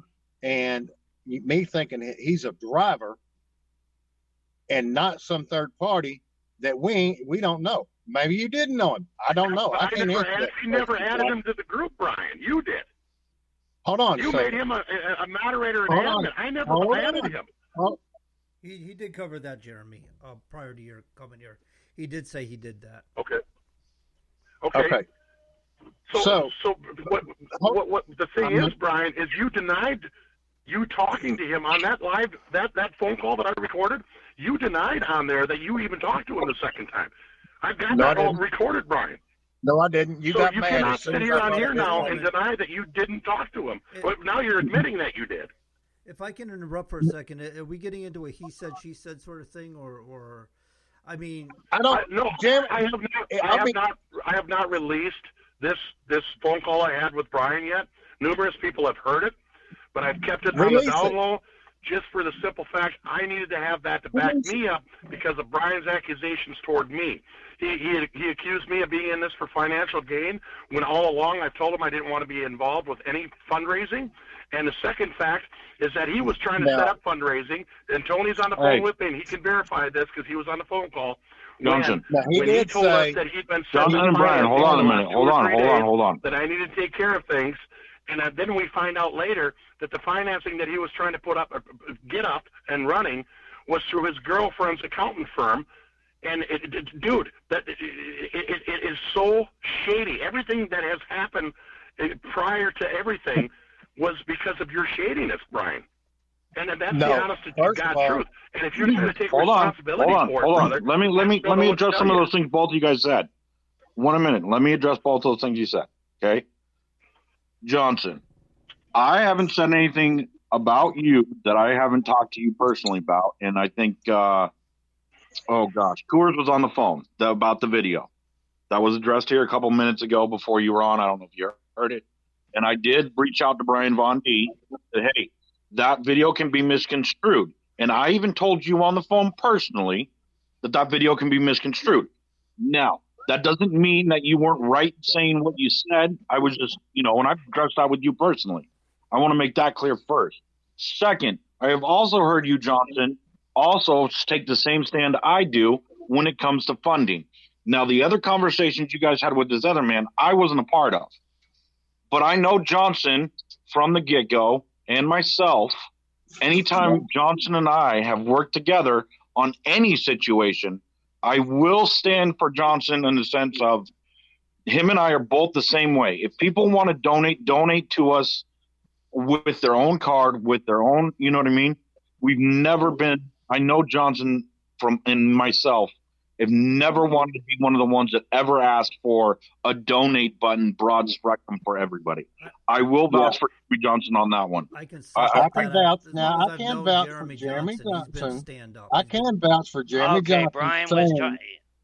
That he did not want his. I can vouch for Jeremy Johnson that he did say he does not want his name on any money thing or fundraiser or anything. And we had only talked to the CPA because I didn't even know if that was a route we were even going to take. Because the way it sounded from my CPA, this is something possibly we would not want to get involved in. And Jeremy Johnson did say that. And, because I do speak the truth, he did say that in the beginning that he didn't want to be his name tied to any fundraising at all. Mm-hmm. So, I do agree with Jeremy. brainwashed about that. Brian, what I don't understand is now you're admitting all this. Now that you're basically vindicating what I've been saying all along, that I have not been in this for ill intentions, but yet on that recorded call that I have of you denied all of that on there also, and said that I never said that. You would even admit on that recorded call that I had said that from the very beginning, that I don't want to be involved with any financing. I've never taken money. Why the change of heart now? And why are you guys still bad-mouthing me when I haven't even been involved in the main planning for 3 weeks to a month? I don't get it. Jeremy, here's the deal. Honestly, I'll be honest, and I'll still say it. I think you're a good-hearted person down inside. I really do. But I think sometimes you kind of jump in real quick and get anxiety about things and maybe not think before it happens. And that's what happened with this Dallas deal. Okay? This Dallas deal was a shady I never dude added him, Brian. That's the thing. I just put a message out there. Just putting it out there. I didn't see the message. This is what John. they want. This is what they can do for us. Are we interested? And I put you in contact with him, me and you, so we could talk to this. Just talk to him. Just because you talk to somebody doesn't mean you're including them, doesn't mean that you're adding them. It just means that you're having a discussion to see, hey, maybe this is a good thing or maybe it's not. That's how you make decisions, is having a good a plan. You can't make a plan unless you actually talk to somebody.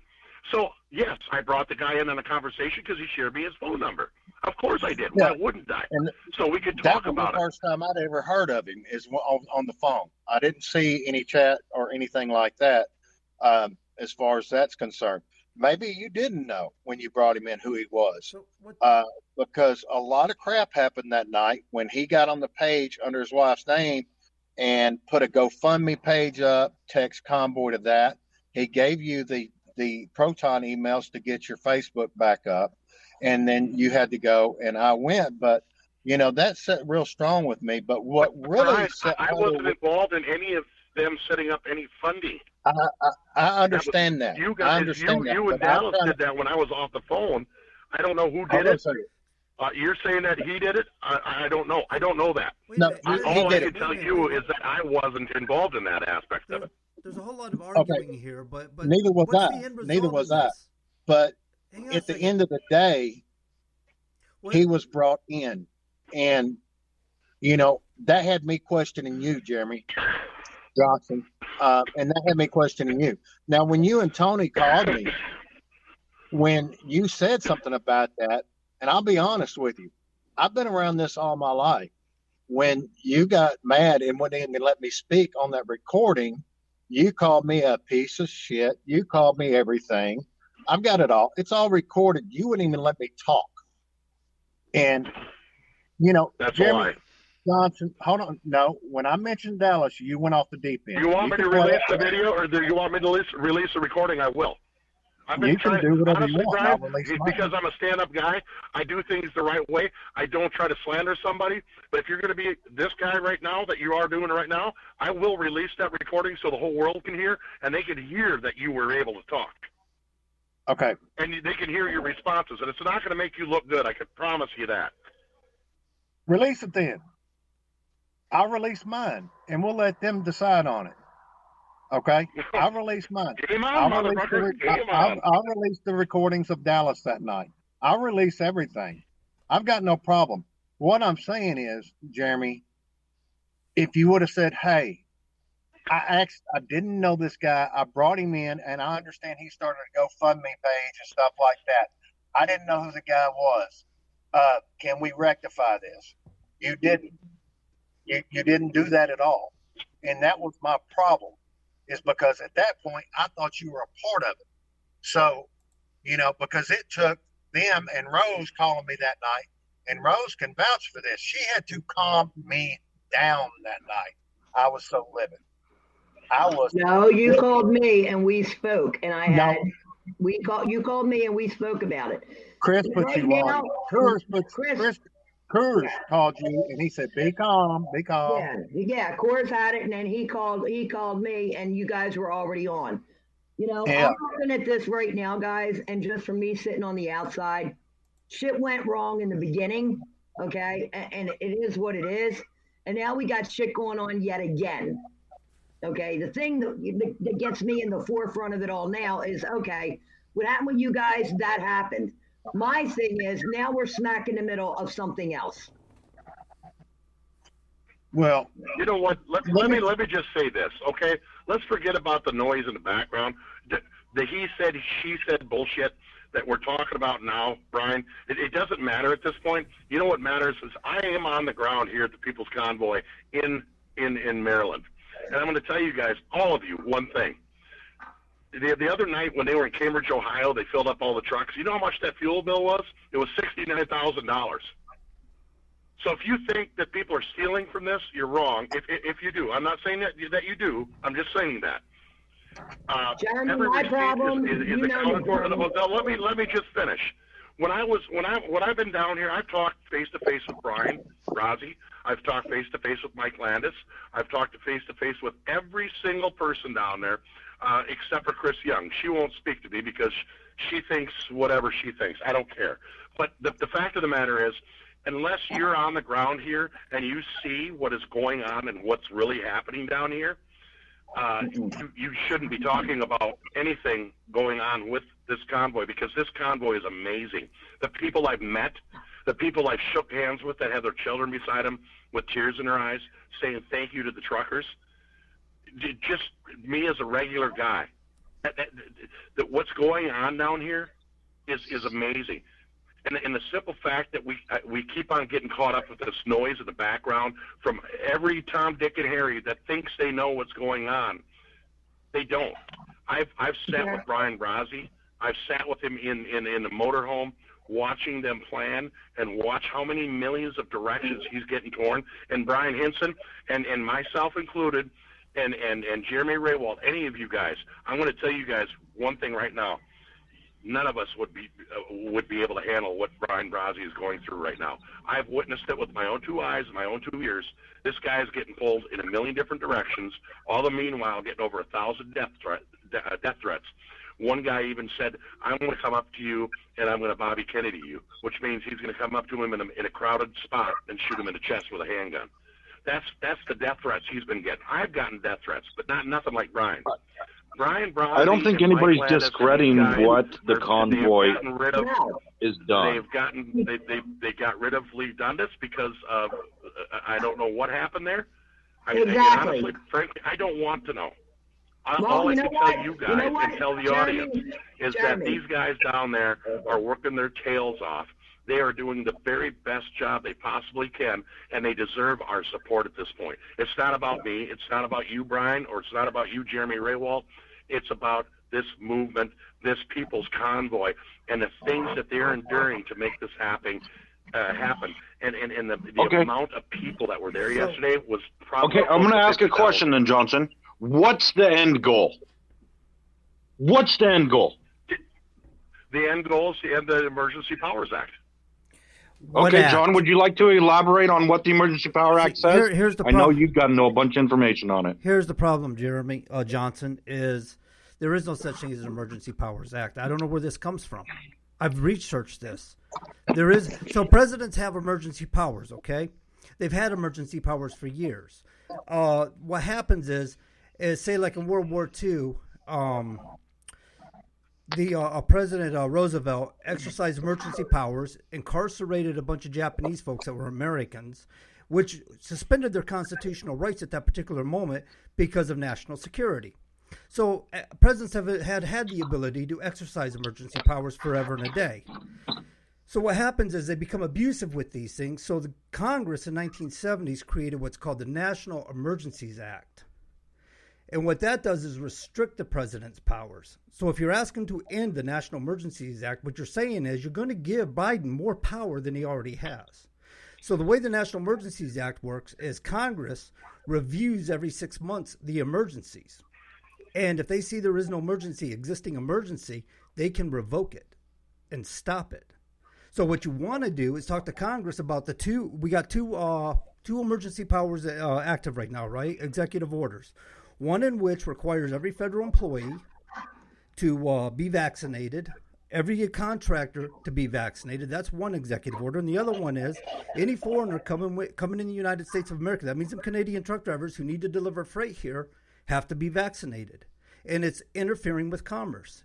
It's not right, and it violates their right to medical freedoms. And that's what I was under the impression that this whole convoy was supposed to be about, was to help them and aid them so they don't have to suffer these grievances any longer. Okay, But John, last week it was released on the news that Rick DeSantis, excuse me, and now excuse me, it's going to go before Congress, and if they vote to end the Emergency Powers Act, Joe Biden has already publicly come out and said that he'll veto that. So he can't. That's what he said. I'm just going off of what he said. That's all I'm saying. Uh-huh.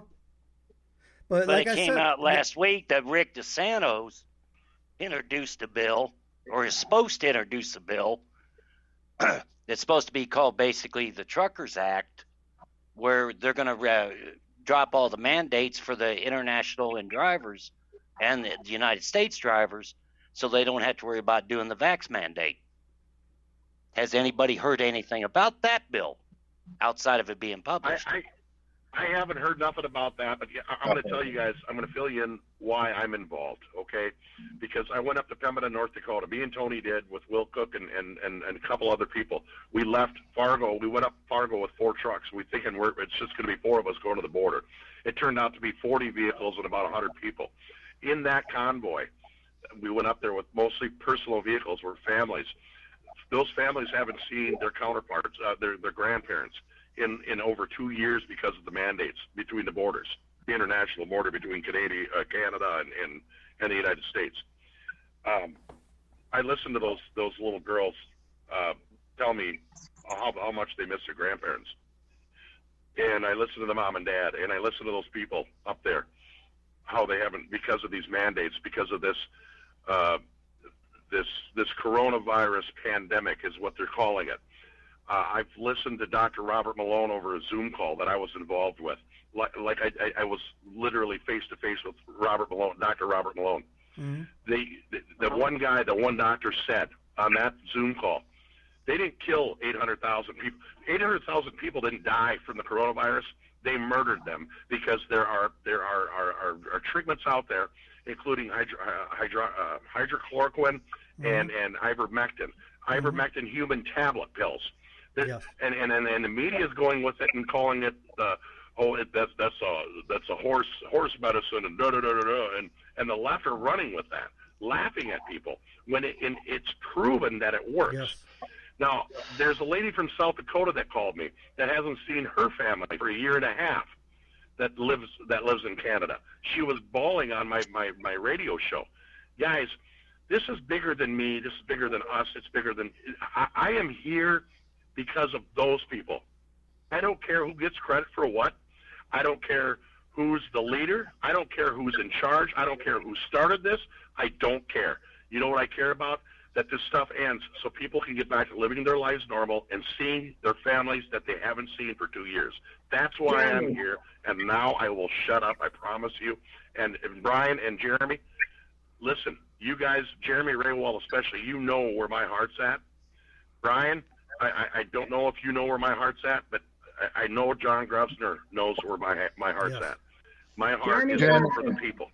And I am not here to take advantage of one person, and I will never take advantage of one person. Jeremy Johnson. Are you there? He's here. I'm here. Okay. All right. Let me make it clear, okay? You know me, okay? I'm not there to tear anything down, okay? I watched it. You know where I've been from the beginning, okay? My problem is, okay, everybody says, forget the noise, forget the noise, forget the noise. I'm not taking anything from what they're doing down there and where their hearts are. My thing is, when you're sitting on the back end, okay, and we're damage control on this end, and we're not getting answers, and I'm speaking for myself. I'm not getting the right answers to the questions because I'm getting blown off, okay? And I'm getting told, forget the noise, forget the noise. No, dude, it's out there. It's accountability. That's all I'm asking, accountability. And that's all anyone's asking. You know, you got this one that walks away, nobody knows why. It's a big goddamn secret. You know, come on, man. You got the donate button. I'm not saying anything about the American people. I think that I wish someone would come in and right side it up, as I said in the beginning. If mistakes were made, man up.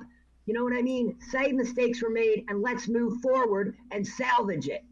You know, that's where I'm at with it, because me personally, I've had it, man. I've been on the back end. My heart bleeds. I'm watching the comments. The American people are behind you guys. Okay? My problem is accountability. Okay, you can say what you want, but it's in black and white with all these things out there. Somebody address it. Somebody address it and calm the fucking storm. Because there's storm brewing. I'm going to tell you something. Being down there on the ground with those thousands of people, and I've heard that from you, Rose. I understand. I've listened to our we've had many conversations about that, and I agreed with you that we're not getting communicated to. All that, I get that, and I'm not trying to make excuses for it. All I can tell you now is I've sat with Brian personally, sat with him in that motorhome for 40, 45 minutes at a time, or whatever it may be, and we've had some really good conversations. But during those conversations, like, he's literally getting pulled in 30 million directions at the same time. Meanwhile, trying not to, knowing and understanding that he wants to talk to me and explain things. And you know what I did? I put my hand on Brian's shoulder. I said, "Listen, Brian, at this point, it doesn't matter. We're at our destination. There's people here that are ready and are willing to stand up. They support what's going on. At this point, my feelings don't matter no more. My hurt feelings or my disgruntled attitude or any of that don't matter anymore.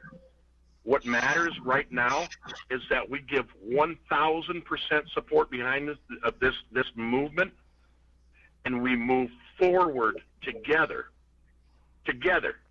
and quit bad-mouthing each other or making accusations of this one or that one." No, and that goes to Brian Henson, and that goes to Jeremy Raywald, that goes to all of you. I don't want to get involved in a group of us throwing shit at each other. I don't want to do it. What I want to do is I want to support what's going on here, because what I see firsthand on the ground is the most amazing thing I have ever seen in my entire life. Just like I said, talking to the people that are down there that aren't even involved in this, that come down to show their support, it's amazing. And if you're not here, and if you were involved, Raywald, Hinson, you included, and Rose, get here now. Get here as fast as you can. You'll be welcome. I promise you. I'll come up. I'll be the first one to shake your hand. I cannot get there, and I'm going to tell you my personal reason why. And it's not to tear anything down, and it's not about hurt feelings. Okay, I watched it. From the beginning. Stop then, Rose. Yeah. Stop right now. Just stop. I want answers. Either come down here and see it firsthand. Okay, now, Jeremy, you had a chance to say your piece. Now you let her say hers. And I'm not trying to put you down because I love you, Rose. But honestly, get down here. I'll shake your hand. You'll see for yourself. I don't have any problem with anybody down there. I don't have a problem with anybody down there, okay? What I have a problem with is my moral compass right now, okay? I get everybody supportive. I get you guys are seeing all the great things. I'm watching it from the opposite end. I agree. It's awesome. It's great. I wish I could be there. What my problem is, Jeremy, okay, and it's my problem maybe, and maybe somebody, if they could explain it to me, I'd be more on board. My problem is I'm not forgetting the noise that's out there with articles that are out there. Do I grant they're struggling? Yes. I'll say it like I said it before. If they made a mistake with aligning with certain people, then you know what? Be man enough to make a post about it. Let's get over this shit and move forward in a positive way. But nobody's coming concrete with answers or anything to settle the masses, which needs to be done. Bottom line. They realize that they've made mistakes throughout all this. They know that. and they have righted those wrongs according to what the mistakes they felt were wrong. And honestly, like Lee Dundas being axed in Indianapolis, the main finance guy that was head of the donations, he's gone also, because there was some bad stuff with him, some bad juju or whatever you want to call it. Basically all I'm saying, my message to you guys is just get down here, see it for your. I don't even personally don't understand all of what went down, and I don't want to, and I don't need to. What I do know is what I see on the ground firsthand, and that's what I'm interested in. I'm interested in all the donated water. You know what I did this morning? I loaded up the back of my Escalade with about 20 cases of water and 2 cases of paper towels, and I drove down to the truck stop, and I started handing it out to truckers, because that's how much stuff is being donated, more than we could ever need involved in this. Okay, with that said, we want to be the people's convoy, and if you're going to be a part of the people's convoy, then be about the people. It's not about me anymore. I would have no problem being behind the people, Jeremy. Give me 5 minutes to speak. My problem is this, okay? You just said they got rid of the guy that was handling the money. Great. They're going to restructure. Freaking awesome. I don't have a problem with that. I'm hearing that from you, okay? There's a lot of people in the background that don't know that. Like I said, it was all about freedom. Nobody should be fighting over anything, because it's all about freedom. The thing is, we were supposed to, in the beginning, not be one side or the other, roll middle of the road. That's what it was. I wasn't seeing that. That got corrected. Great. Not a problem. My thing is now accountability. Are them guys going to hunker in and stay? Because as far as I'm concerned, all them donations, okay, being brought in to support these truckers and support these guys for the long haul, just like they did in Canada, because that's how it all started. Okay, all these supplies are supposed to bolster and move forward these guys to get them to stay until something's accomplished. Okay, I'm not going to forget the noise, okay, because there's no answers coming from the ones that run it. Does it trickle down? Yeah, it does. Well, then explain to me, okay, or put a live out and explain it and answer the hard questions. Jeremy, you know how I am. I'm not here to tear anything down, okay? I'm not about that. I'm about to try and salvage and move forward. But when you're on my end and I got to go to bed at night watching all the great things that are happening, watching all the great comments that are coming through, and my gut ain't right. Because there's no end game as to, are they hunkering in? Are they staying? Are they doing this? What is it?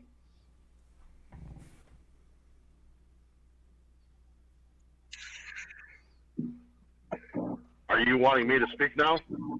Yeah, I'm done. Okay. I was just trying to be respectful and let you finish. But basically, I'm going to go back to this. Brian Henson, Jeremy Raywald, you included Rose. All I'm telling you is just to get here, just to be a part of this, because you deserve to be a part of it. Whether we have disagreements or we don't like each other or whatever, and including you, John, I'm just telling all of you, just get here and be here and experience this with your own 2 eyes and own 2 ears, because it's amazing. I don't give a shit. I really don't care about anything else anymore. I don't care about the arguments I've had with people. I don't care of the shit that I had to go through that dragged me through the mud 1,000 times over, the countless hours of sleep I lost because I couldn't sleep at night because it affected me so negatively. I don't care about that anymore. And Tony's on here, by the way, and he hasn't spoken. He said he wasn't going to speak, and he probably won't, but unless he wants to. But he could attest to the fact that this probably took off 20 years off of my lifespan, because it's been trying to put out the fires that I've literally had conversations on the phone for 4 to 6 to 8 to 10 to 12 hours that didn't lead anywhere. All it was people on there telling me how pissed off they were when I was pissed off right alongside you. But at this point, it doesn't matter what happened from right now at what is it, 9:10 Eastern time. From right now, before now, doesn't matter anymore. What matters is that there is a large group of people sitting down at this speedway right now that are all in the same mindset of, let's get it done. But what's and the end goal? everybody should be here. What is the end goal? And Jeremy, let me jump in here for a minute. Johnson, look, I will tell you right now.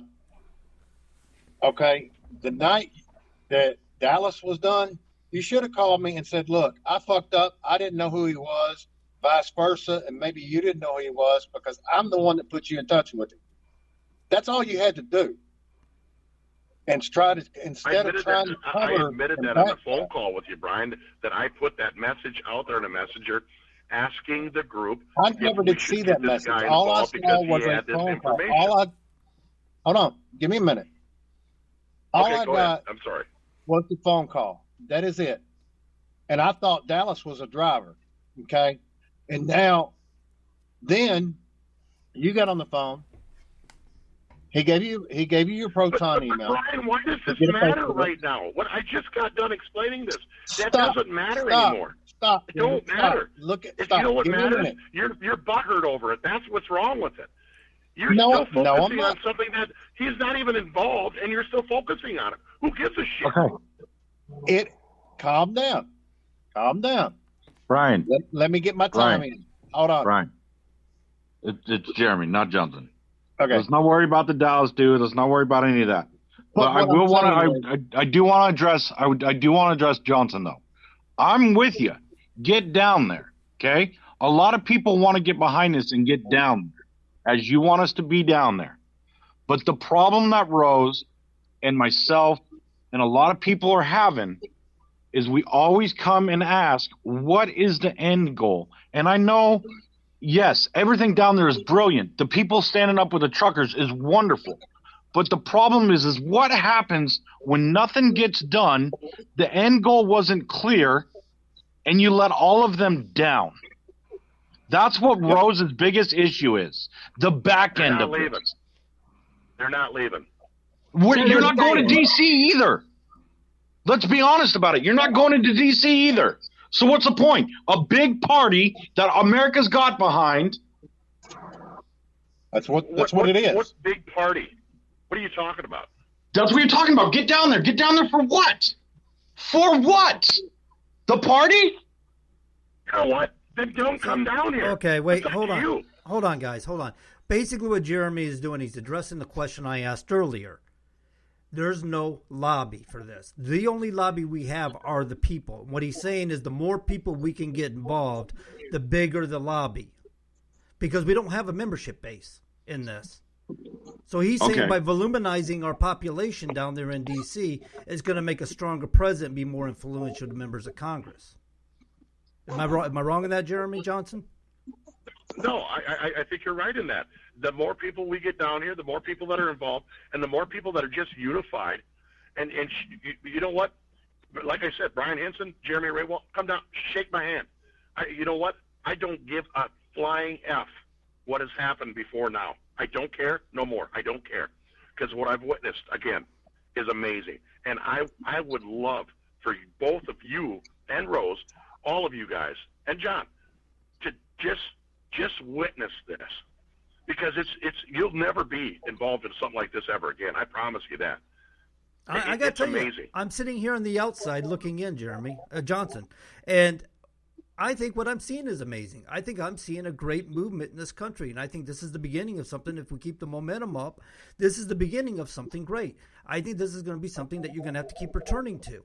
Because we're in dire straits with our government right now. We got more than just these mandates to worry about. These mandates will go away on their own eventually. But what about the election fraud?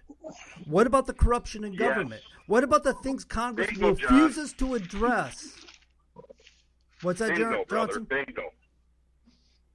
No, you're absolutely correct.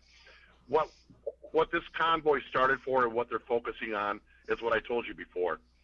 But this is going to turn out to be way bigger than just that. I can tell you that by the numerous conversations I've had on the ground here in Hagerstown. This is huge, and the people that I've talked to, and I'm not trying to brag. I'm just going to tell you they have obviously not a in any of this. I'm just a guy that I'm Jeremy Johnson, the disrespected trucker that drove down to D.C. on his own dime, by the way. I did get $250 donated from somebody. I will disclose that. There's been numerous other people that offered to give me money, and I've turned them down. And Tony was on the phone with me when they offered me $1,000, and I turned them down. So I want you people to know that, all of you, the listeners, and Brian and Jeremy, all of you. I have always done things out of my own wallet. And I'm telling you right now, I couldn't be more proud of what's going on. And Brian, I'll give you credit where credit is due. You changed the name of your Facebook group to Convoy to DC 2022, and it took off like a bat out of hell. And you trusted me enough to add me in as an admin on that group. And I told you you need to trust me. And I added Brian Brazzi. I added Mike Landis. I added Tony. I added numerous people to that I've had contact with in the past. And things took off so fast and so crazy. And I was actually in their intel said that I was actually in contact with Antifa. And I'm not so sure that Dallas guy wasn't Antifa. Brian, you might be right. You might be wrong. I don't know. I don't know that answer. All I know is that we were in contact with Antifa, but we didn't even know that we were. Leadership in Antifa. They were trying to get intel on this whole movement. That's why they axed me from all of it, because I was compromised. And there was numerous other people that have been axed along the way because they were compromised. So we just have to understand, and I get it now, they're doing things in the best interest to get this movement continuing to keep it going the way it is.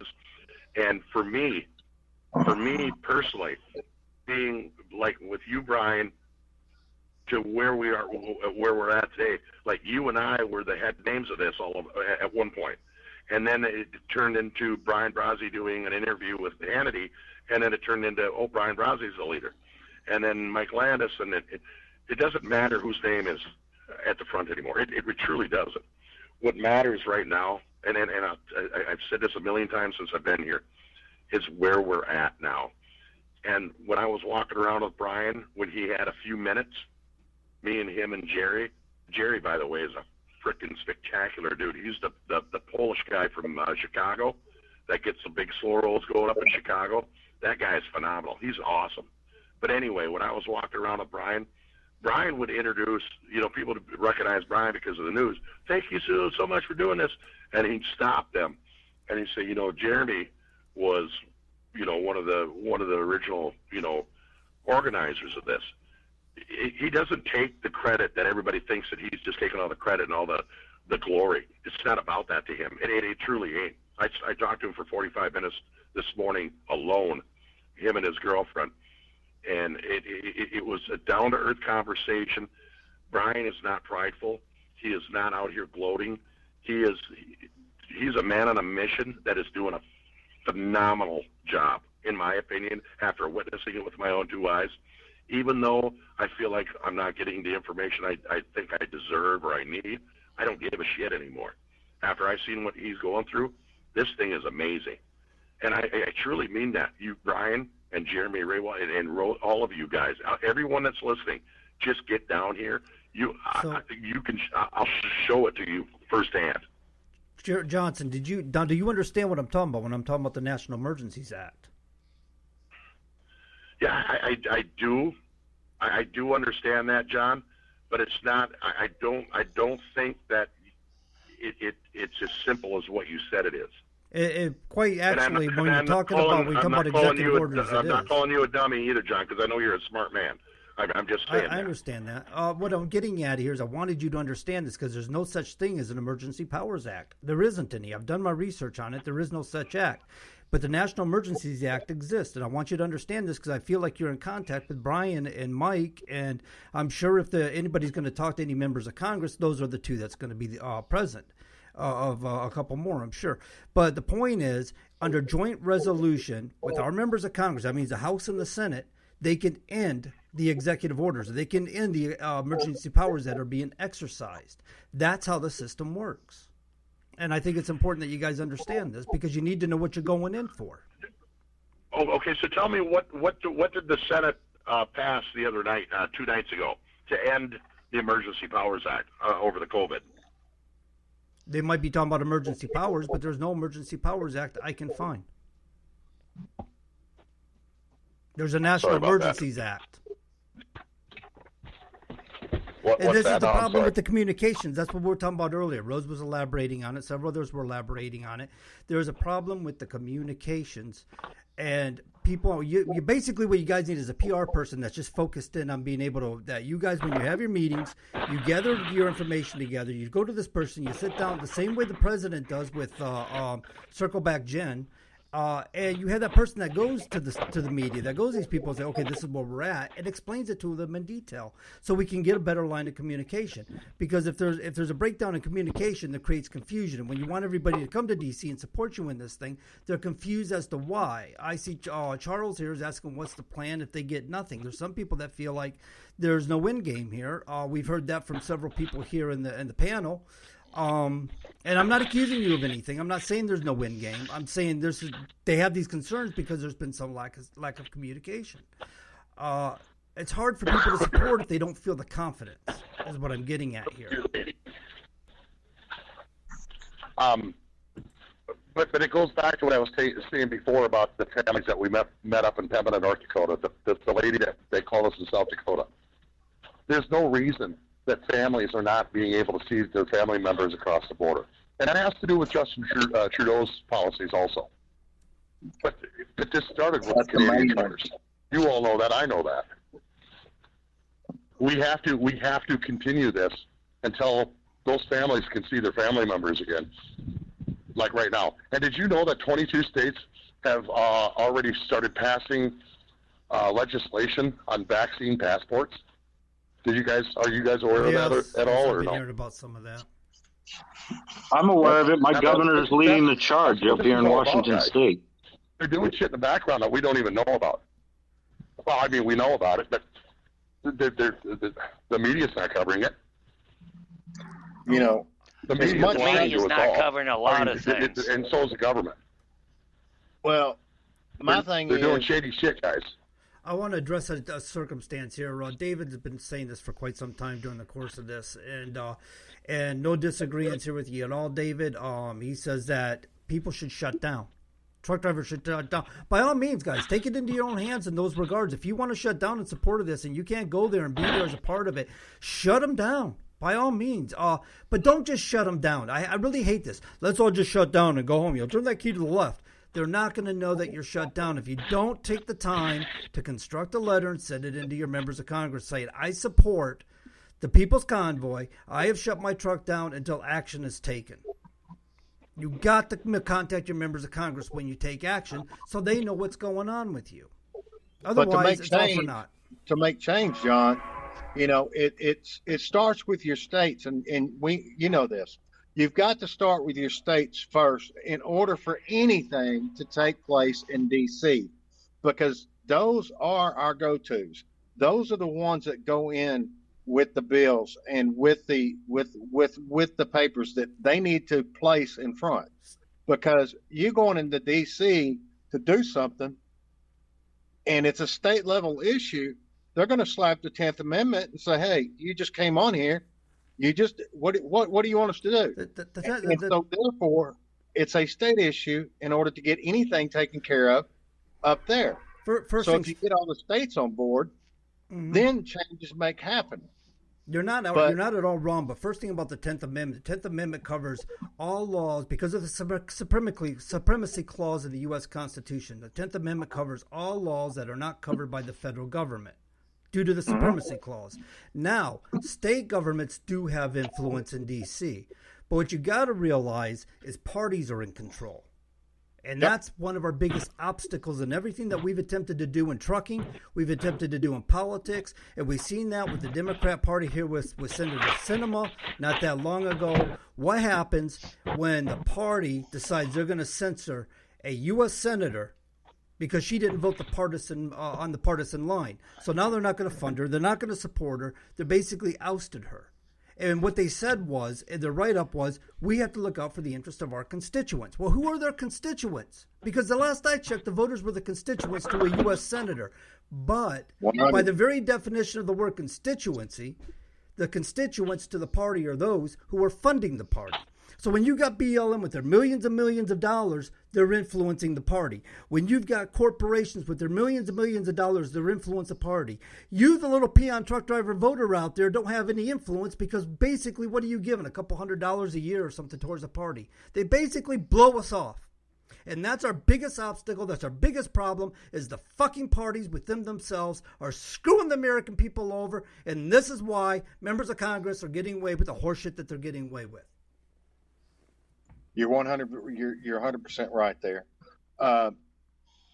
And I wish I could be a part of this movement. I really do. But the message has been changed so many times with no end goal. And the American people are starting to see that. And I'm from the outside looking in because I'm not a part of it. But when these people are calling me going, why are they in a $2 million bus? Why are they? I said, it's not a $2 million bus.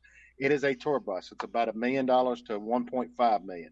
So when people see that, they don't like that. They don't like the fact that, why are they in, and this is not me. This is not coming from me. Okay. I have spoken for the people that have asked these questions, and they've asked me because my face was the original one that went viral, and they're still in contact.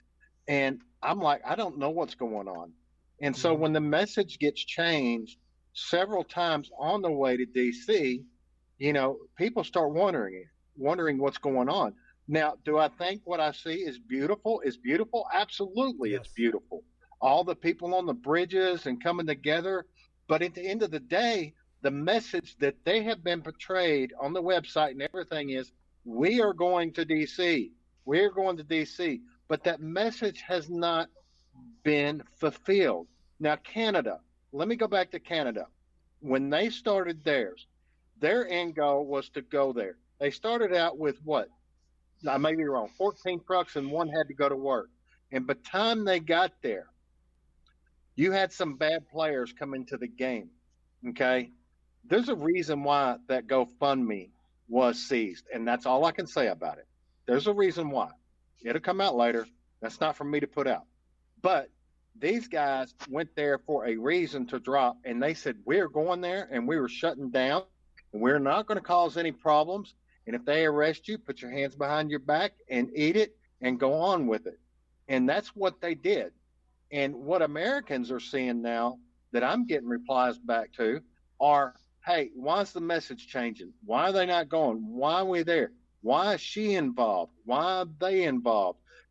So that's what that's what I've been saying that's shady about it. Mm-hmm. And it's not maybe so shady is what I'm saying. It's what people are seeing actually. And in the end goal, the people are going, why are we not in DC? Why was the fundraising stopped at $1.5 million and it's not being construed upwards? It just stopped one day and it stayed there. And that's not my problem. That's not me. But, I hope the money goes where it needs to go. I do. But the thing about it is, at the end of the day, when you look at this from the outside looking in, now would have I done this differently? Yes, I would have. I would have done it differently. But at the end of the day, the message has changed so many times. And today, what they saw from what I've heard is they only lapped DC twice. I may be wrong, and went back to a racetrack.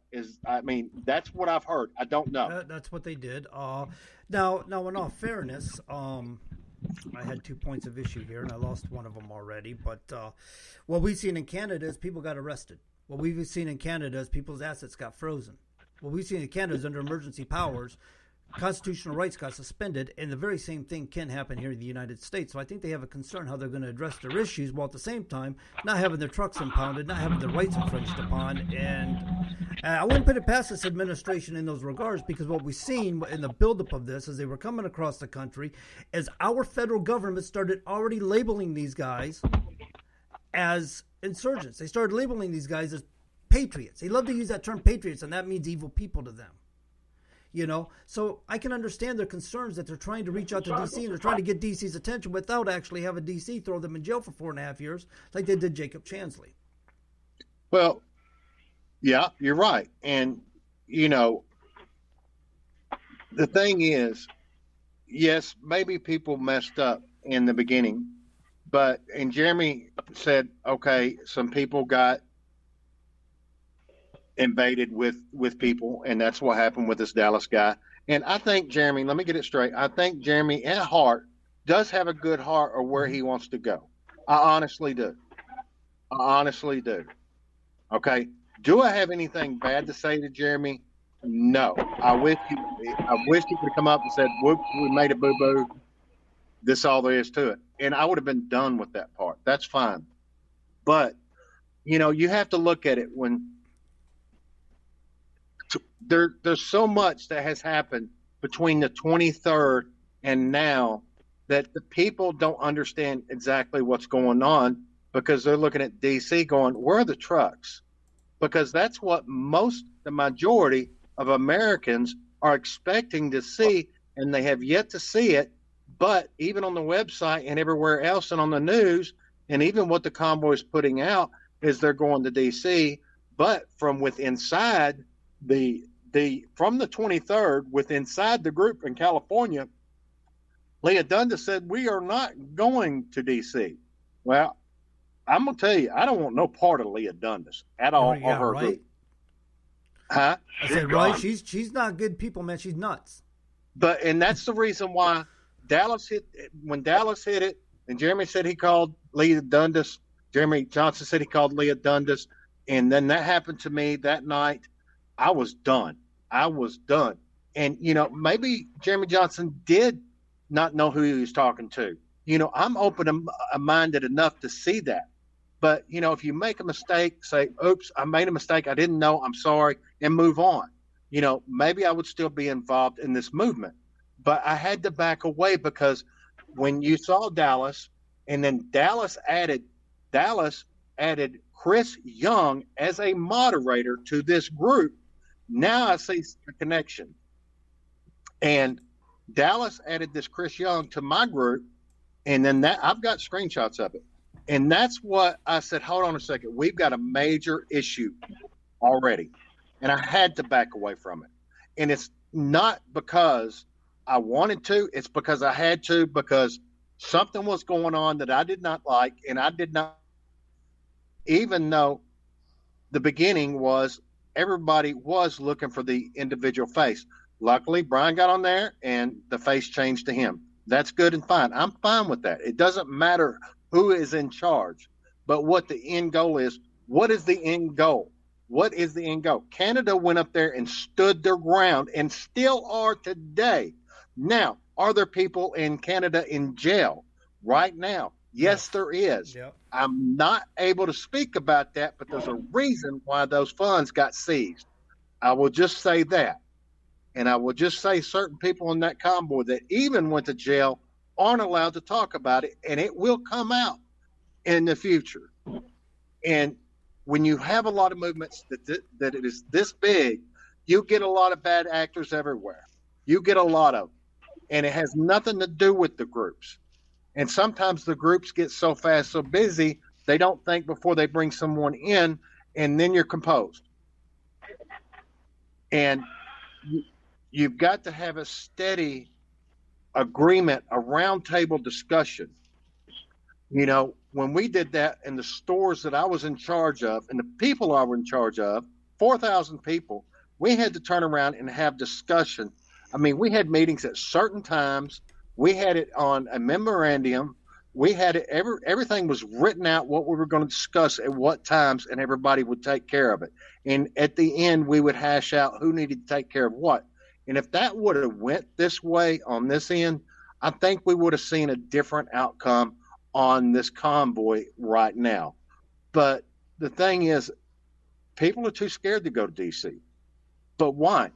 If it was my movement, and say I even got back involved, you know, I would have to be willing to say, okay, I will get back involved, and I'm willing to go to jail for the freedom of every American and my kids. That is something Canada has done. And yes, they've gotten arrested. And yes, a lot of people have gone outside that are in law enforcement, outside of the realms of what the law was initially designed for and intended for. And that is the same problem we are fighting in politics, is the corruption of politicians that people voted in that are paid for by big corporate. And you won't get away with that until the people stand up. Not a damn thing in this world is going to change. And far as I'm seeing this convoy, yes, seeing the people on the bridges is amazing. Seeing the people giving is amazing. Seeing the people there is amazing. Seeing all the other trucks joining the line as they're going to drop their destination, then get off at their exit so they can go drop their load and get reloaded. That is amazing. Okay. That is absolutely amazing. That's patriotism. But where in the hell does patriotism come in at?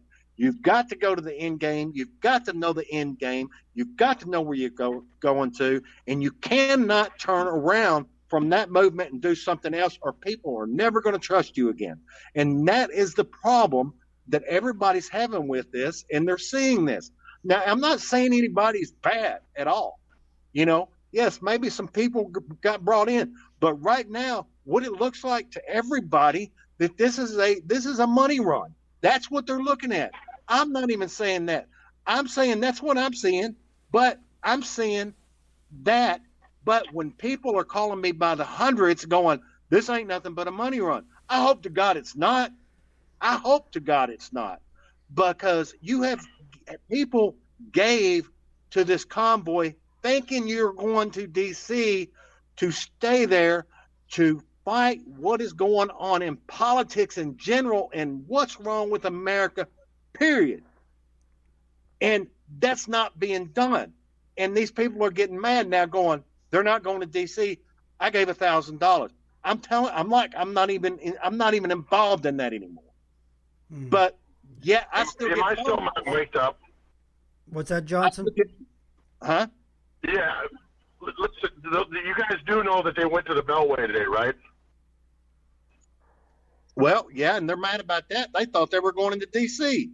They told them the other day that they were going to go into Virginia and stay and not go to D.C. Then all of a sudden they're going around the Beltway. Why are we worried about what people think they're going to do or what they say they're going to do? The same people that have never been involved in anything, have never stood up for anything, and now they're quick to criticize every move that somebody else makes.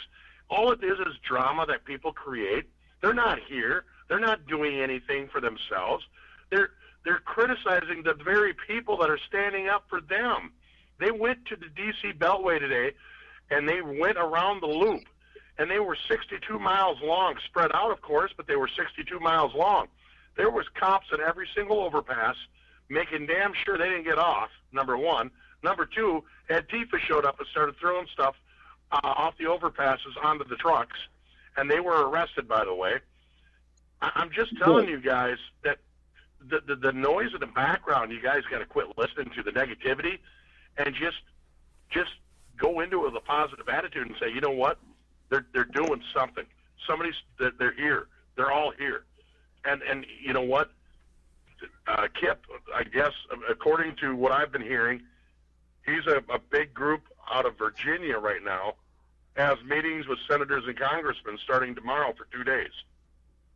And Brian and those guys, I haven't been able to confirm this, but they are in talks with numerous politicians also. So this isn't. I've said this a million times, and I hate to say it for the second million time. This isn't McDonald's drive-thru. You're not going to get your cheeseburger in a minute. You have to be patient. At this point, the government knows everybody's here.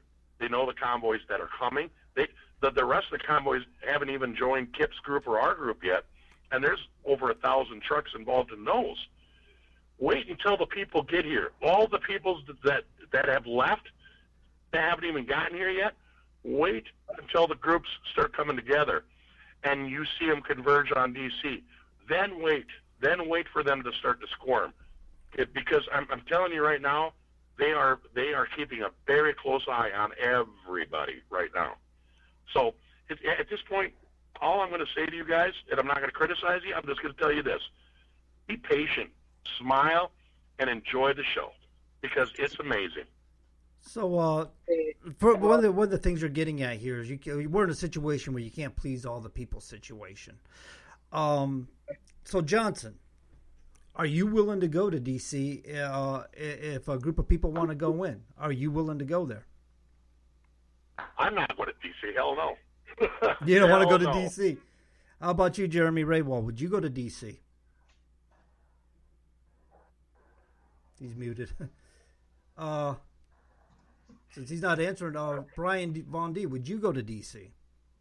If I was involved in the movement and the original message was never changed, absolutely.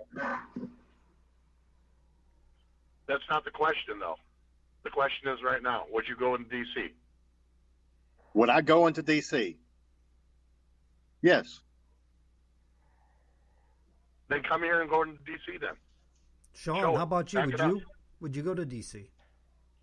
Yes, I would. Dan Cords, your mic is open. If you want to say something, man, answer that question as well. Would you go to D.C.? Who, me? Yeah. Yeah, I would go to D.C. I don't have a problem going to D.C. right now at all. I don't have a problem at all. All I'm saying is this, is everybody, Rose is trying to get this point across. And I just want people to understand. Me and Rose are not downplaying the movement. We're totally against we're totally for the joy and the happiness and all the stuff that's going on. That's what we're all about. Yes. But the problem is this. These girls have been busting their asses, as well as me trying to find out information to relay to them. We've been busting our asses for, what is this, day 12, I think now, since this thing kicked off. Working the background, trying to take all the negativity, shutting it down so it doesn't snowball and destroy what's going on. Everybody says ignore the noise, ignore the noise, ignore the noise. I understand what you're saying, but you can't do that.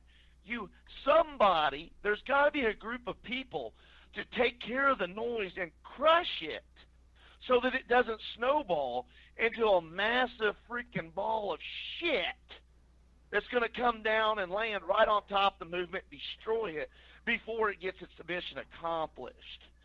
We're not telling the people there on the ground that they have to take care of the issues.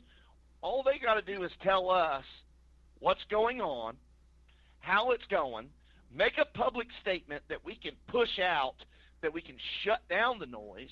We got a way to answer all these bad things that are coming in and say, no, that's not what's going on. This is how it happened, blah, blah, blah, blah, blah. But that's what we're trying to get across, and we just need that because we're losing our shit. We're losing our minds. We're stressed. I mean, stop and think here. You had Scott had a heart attack last Sunday before he went in and got that all fixed. You've had other people that have other problems, physical problems come back, health problems come back because of all of this. It's the stress that's dealing with the noise because somebody's got to deal with it. And the problem is we're not the people they want to hear from. They want to hear from the boys, those two faces that everybody's seen on the media, those two faces that have been the men behind the show that everybody sees, the big decision makers that everybody knows. They want answers from them. And until we can get them to come out live, I don't care if they do it in the bus. They don't even have to do it out in public. Sit down in the bus, go on a Facebook Live, do a Facebook Live, and freaking tell the American people what has went down and put it in the situation it is. Because when you got shit going on the New York Post, when you got stuff going into the Independent, when you got stuff going on Freight Waves, freaking turning all the dirty damn laundry out on this freaking convoy and what's going on, people freaking think, oh shit, something don't sound right here. And they start freaking snowballing that shit into something bigger. So the only way to keep this thing moving and get more people on board, you can sell it as the greatest thing in the world, but when they're seeing from the New York Post, the Independent, and Freight Waves, this big old wad of shit over here to the side, they're like, what's going on? Do we get involved? Those boys need to fucking crush that and put it out there and say what happened so They that don't. we can do our job on the backside to correct it, to keep people going. And Jeremy, you keep saying they don't need to do a if goddamn they don't thing. need to do that, then it ain't going to amount to a pile of shit, because you got 535 fucking people sitting in Washington, D.C. that look at the Washington Post, the Independent, the Freight Waves, and every other freaking news outlet out there. They don't give two shits what people on the ground are doing. They worry about what them news media is doing, and them news media are We putting a don't lot of give shit two out shits there. of what everybody else is saying either. They're not here. I don't know, I but am. I think somebody Here. better cool it before they end up having a I'm not heart saying attack what's like happening Scott on the Reed. ground ain't great. What I'm saying is the people from the outside looking in Who are gives a seeing shit what stuff other not people's liking it. fucking opinion is? Who cares? Why are you guys so worried about what everybody else says? So Jesus Because Christ, the you're 3 American years people old. fucking care. so Because basically the what American people are who you're trying to get. Those other people that are I on told the you you stand, should have cut this you got loose. one way to get them. You're Either get talking them about a group of 5,000 people or 10,000 people. That is not the American people. That is a group of partisan 5,000 or 10,000 people. The people that the American people are down at that convoy right now. I watched them yesterday. I talked to a lot of them yesterday. Shook their hand. Said I thanked them for being there. Those are the people that get it. The people that you are focused on are people that don't get it. That all they do is look at social media and look for the drama and the bullshit and the noise. Well, I've been saying this from the very beginning, and Daniel, you're still buying into the goddamn noise. I don't get it. I'm not Listening to buying that into shit. the fucking noise. You I are, don't because buy into you're the being fucking emotional about them having to do something that they frankly don't need to do. so They are doing what I'm they not need to do. buying So, gentlemen, into the fucking noise, but I They've want got to a stop group the of noise people there. from adding more noise to People. it. There's a big fucking difference. You're When adding you got the 3 noise. million people that are freaking John, sitting Dan, out Dan, here Dan, looking Dan, at what's can- being posted, you want to get them on board, well, then you got to have something to counteract what they're seeing from the Washington Dan, Post. you got to People get yourself are under control, already man. here. They're already here. You're adding to the I noise, think I lost Daniel. my show here. Mute him, John. All Can I'm I say saying something? is you Can I got to say put something? something Hey, out man. there to put the noise in, to shut the noise down, because they're seeing the noise and they're thinking, oh my gosh, what happened? What happened? You're- What happened? you're Why this making the happen? Why noise. this happen? You're I'm not noise, making the Daniel. noise. The Washington Post made the fucking noise. I'm trying to figure out a way to put Okay, something okay, out there hey. that's good. Hey, And Dan, you're I got to adding to mute it. you out, brother. I just got to. You got to give me my show back, man. Listen, what's happening is Sorry, John. Lee Dundas left this fight, right? And we noticed, or I noticed, when she left this fight, the news media started turning on this convoy. That's what I saw. The news media, I don't know if she was doing this or if it was just the timing, but the news media was covering this quite well, and they were doing an adequate job, I thought, and they seemed to be in favor for it a lot. Then all of a sudden, when she left, you started to get this negative news articles coming out, putting the convoy down, and this is what it's come into. Now you got Dan blowing up over it, going the noise that you're talking about. He's going to be sitting next to Scott Reed. He keeps going. I'm not sure what you mean by Scott Reed, but Well, he said Scotty just had a heart attack last week. what? He's down there. Reed is? Yeah, Chris Young's husband had a heart attack last week. Oh. Had emergency surgery. Okay. And he's doing okay. He's down there. I was gonna say, I think I'd heard about Scotty. I'll open up Dan's mic again. I think he's probably got himself. But Well- I am going to bring up something that nobody's talked about tonight. Not one person's talked about tonight. So, we've all been petitioning our senators and our congressmen, and I've even went to a couple other people out of state to even try to have a little bit of luck. And I have a little bit of luck out west. But here's the question. Did anybody ever think about why they may not want to get involved? Because I can give you two reasons, and the name's Brian Babin and for one, and Jim Jordan for another. Those two representatives got hammered so damn bad by the trucking industry, you can't get them to talk about trucking anymore. Well, He is. I'm gonna be honest. With the knowledge I that made I a know, phone call to the Ted Cruz's experience. office. I never got a return call. I did see that Rand Paul come out and said that he hopes the truckers convoy clogs up every United States city. But I saw that. Listen, at this point too, again, Kip has contacts that he is going to be talking to, and so does Brazi and the leaders of the People's Convoy. I know. And if they get that done, I just know congratulate them. I really do. I congratulate them for What's that? making that effort to get in touch. God knows, John knows I've tried to call a few of them for the shows. Well, here's the problem, and it goes into why I jumped out. And I understand Coors where he's coming from to shut the noise up. And I'm gonna be honest with you. The only way you're gonna shut it up is go back to the original message and do what you told to do. Do what you were do what you told the people you were gonna do. Period. Open those books up so people know they're given to the right reasons. Open the ledger up where people can see it.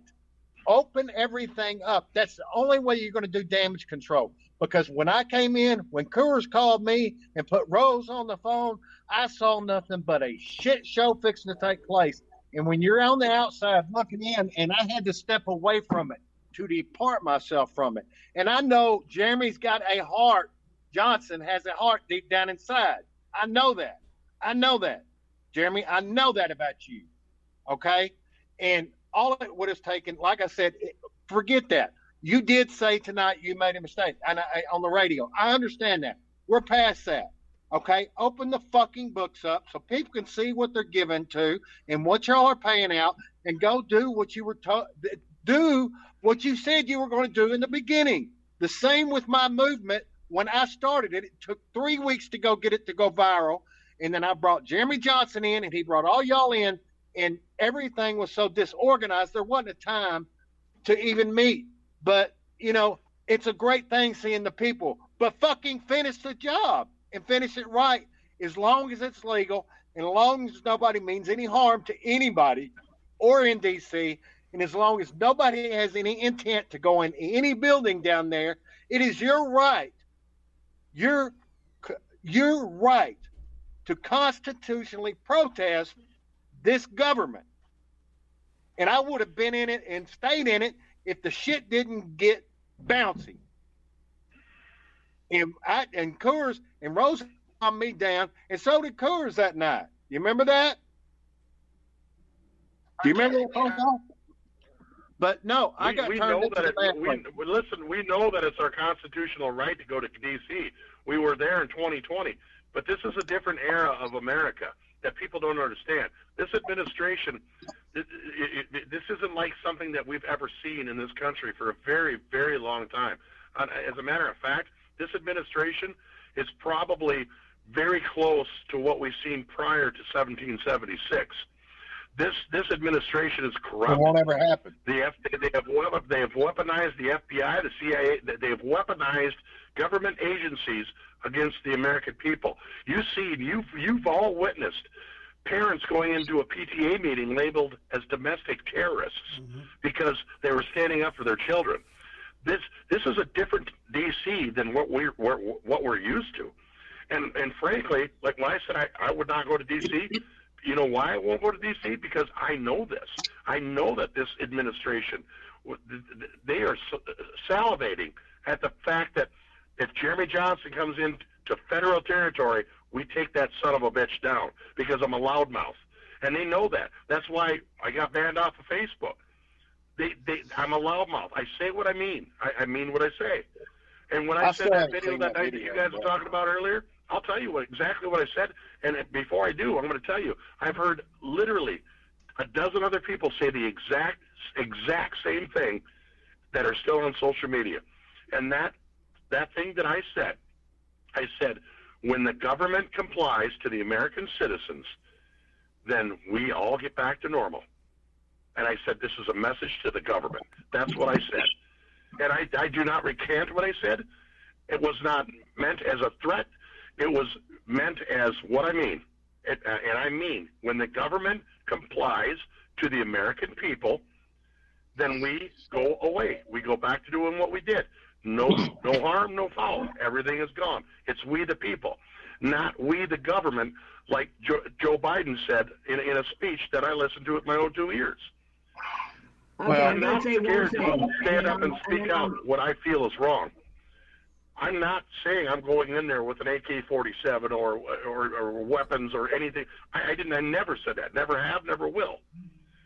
I've always stood up peacefully, but I have always said what is on my mind, and I will not stop speaking what's on my mind now because somebody said, if you do this, I'm going to kill you.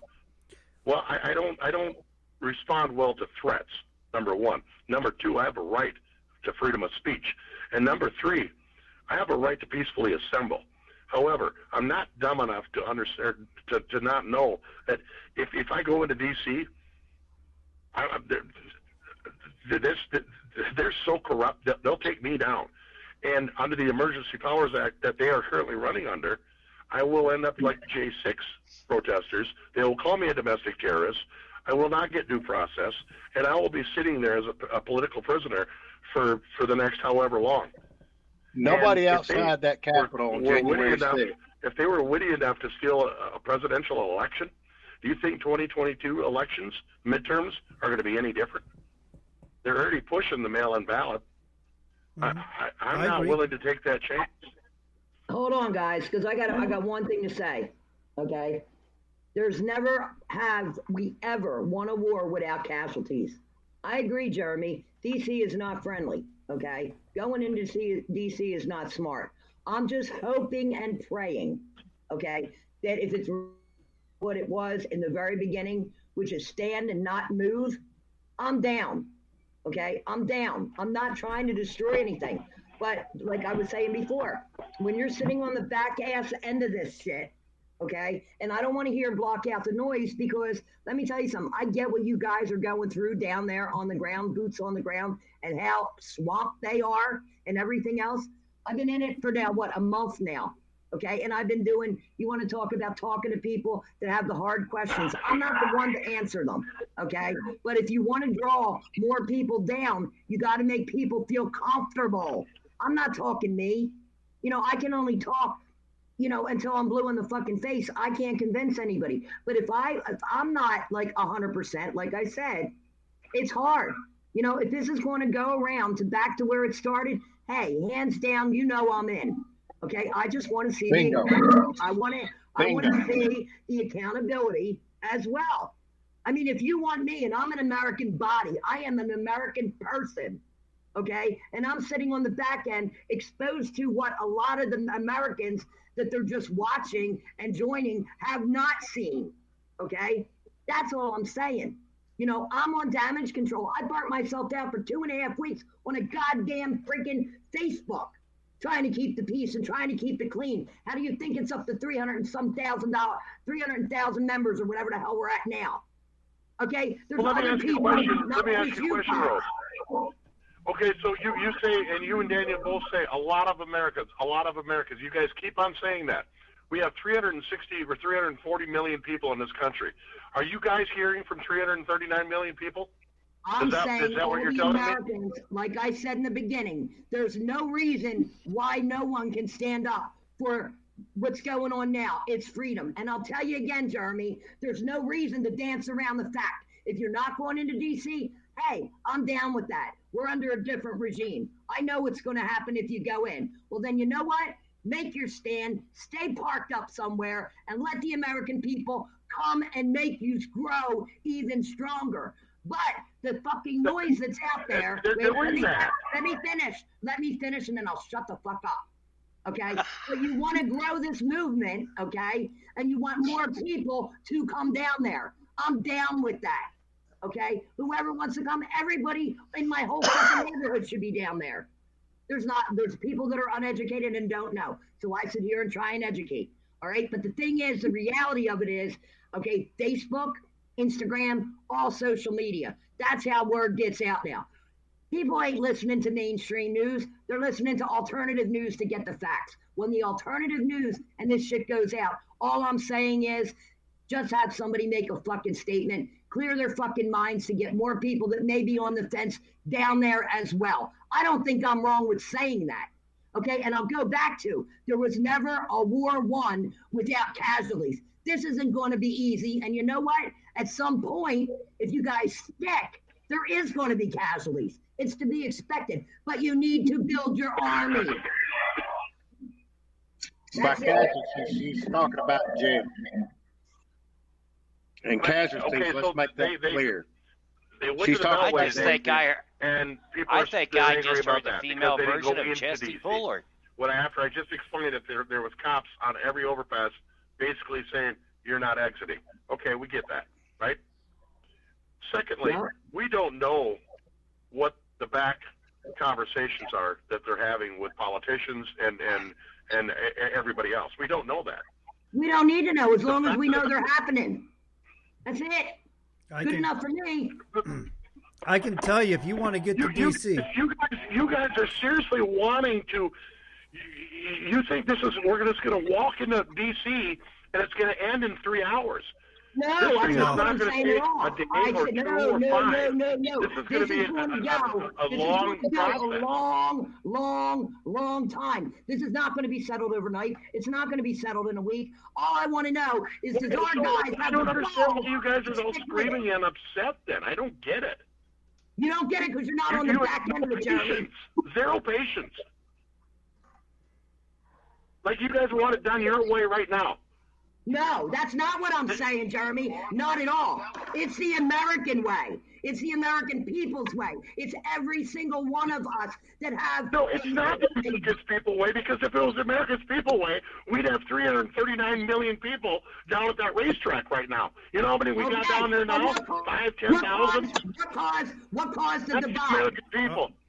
Those people that are telling you that this is a joke are the very fucking people that haven't been down at the goddamn racetrack. So fuck them. Guys, we're getting back into this he said, she said, and this whole screaming over each other. But we only got a couple minutes left that I can really keep doing this. I got about 8 minutes left. So, Jeremy Johnson, I'll get off here. Wait a minute. Don't take off. You. Don't take off on me yet. Okay. I want to give you a minute to give some closing remarks. What would you like to say to anybody that's willing to listen? The only thing I'm going to say is, number one, thank you for letting me get on here and share my input, or whatever you want to call it. Brian Henson, I forgive you. Jeremy Raywald, I forgive you. Rose, I forgive you. Today, I don't know if I have to forgive anybody, but I'm just saying, I'm not against anybody. You know what I am for? I'm for the American people. And I'm for those people that I've heard that have stories that haven't seen their families for 2 years. That's why I stand, and that's why I will continue to stand, and I don't give a shit about the rest of the noise. If there's tomfoolery going on in the background, I'm not involved in it, and I don't give a shit. I don't care. I am here for me, and I'm here to stand for those people like I told them that I would. And that is the end of the story. John, thank you so much for letting me get on here. You're welcome. Thank you for coming on, Jeremy. We appreciate you. Keep up the good work, Jeremy. Jeremy Raywald, would you do you have anything in closing you would like to say? No, I I'm trying to stay quiet and not talk over everyone. I'll let everybody speak their mind. But I just really need to figure out what the end goal really is. And I don't have a problem supporting their message. And I even said at the beginning of this evening is that I like their message. I just don't like where it's going. And hopefully they can figure out what their end goal is, so the rest of us can join them there. Very nice. Rose, do you have anything that you would like to close with? Yeah, I'd like to close with everybody's missing the point on the other end, saying that, oh, forget the noise, you're against us, whatever. I haven't been against anybody. I've stood alongside of all these guys, okay? I want them. Shit happened in the beginning, shit happened in the middle, okay? Be accountable. Accountability is key. What they're missing the point on is, oh, just come down, forget the noise. No, I'm sorry. Me personally, okay, if I'm going to go in on something, guess what? I'm going to be well educated on going in. I'm not just going to be hustled in for another body, okay? I want to stand for something. I will stand next to anyone that is totally committed to go the distance. I don't have a problem with that. I would go. Okay. But when I can't get answers and I keep getting thrown off with these half-ass fucking whatevers, I'm sorry, I can't. Am I down with the American people? Am I uprighted for freedom? Yes, I am. Yes, I am. But I'll go again and I'll say this one more time. Okay. To win any battle, you need an army. And I'm not talking as a battle. Okay. You need people, you need bodies. Okay. The distraction they caused in the beginning. Upright it. Let's move forward. Let's get down to it. Hold your line. Okay. And be accountable. And you'd have me there. And you'd probably have half the American, even more. Like he's discounting the American people. Oh, well, there's 306. Why ain't they down there? Guys, that's not my fault. It started out good. That's your guys' fault. The division wasn't caused by me on the back end. Okay, I've been screaming for accountability and trying to tell these guys, please make sure you know what you're doing. You trust us. You trust us. Well, guess what? Yeah, I do trust you to a point. But you know what? I'm a hard person. I don't trust anybody when it comes to me. You want me, my body down there? I want to know what the game plan is. I don't go into battle blind. You do need to be well informed. Brian. And boy, she's Brian, what closing statements may you have? Well, I would just like to say that, what I'm seeing is patriotic. But I'm like Jeremy Waywalt. And you got to understand the reason why I got out, because is what you're seeing right now. There is no end goal. In order to make that end goal, you need to go back on your original mission and your original statement and stand by it. Right now, as far as the noise, I understand that the noise is only going to get louder tomorrow and the next day and the next day. The American people still think these drivers are going to DC. Yes, I'm the original face that went viral. Yes. People are still contacting me. Yes. Do I make changes in my own state? Yes. Now, but I can't stand behind something that has had 5 goals changed 5 different ways. If you're going to do something, stand up like Canada did. They are still going strong. Their trucks have been removed out of impound, returned back home. Okay? That's not stuff that you're hearing on the mainstream media. If the original goal was like I was going to have, it would have been different. And I would have stayed by that message. Once you put a message out to the American people, you're going to do something. You've got to stand by that message or you will lose their trust forever. You've got one shot to get it right and one shot only. And that's what they're going to remember you by. But you need to stand your ground when you first put out your mission statement and you first tell everybody what you're going to do, and don't ever change it, period. Another thing, open those books up financially so the people of America can see what they're given to, see what organization they're given to, see where the money's going, and see where it's going for a cause. Because at the end of the day, it's going to the drivers and people there to do exactly what they put out in the beginning. That's why they are giving. But at the end, we're seeing this whole convoy at a racetrack, not in DC. So yes, people are asking questions. Yes, people are getting emotional. Yes, people are starting to second question it. And you can't have that happen. So yes, there has to be some kind of damage control.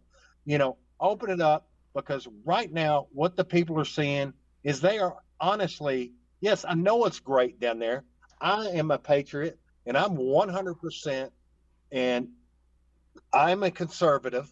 I'm 100% behind what the people are seeing. They're seeing joy, but at the end of the day, they're not seeing what they were told they were going to do. And that's where the noise is. And that's the noise you've got to correct. And you've got to open these books up. You've got to give one message out, and you've got to stand behind the message that is strong and correct. It's kind of like Ukraine. You don't see their citizens running. You see their citizens going up and fighting for their country. It's like the truck drivers in Canada. What you're seeing is you're still seeing them fight for the rights of everyone there. And if you see their cultural divide there, the different cultures, let me say, the different cultures in Canada, there's a mass majority of people of all over the world in Canada, and they are united together. And they haven't left that goal from the very beginning. And what are we doing now? The goal has changed several times. You can't do that. So either the convoy steps up to the game, opens the books out, and do what their original goal was, to change something, and stand your ground,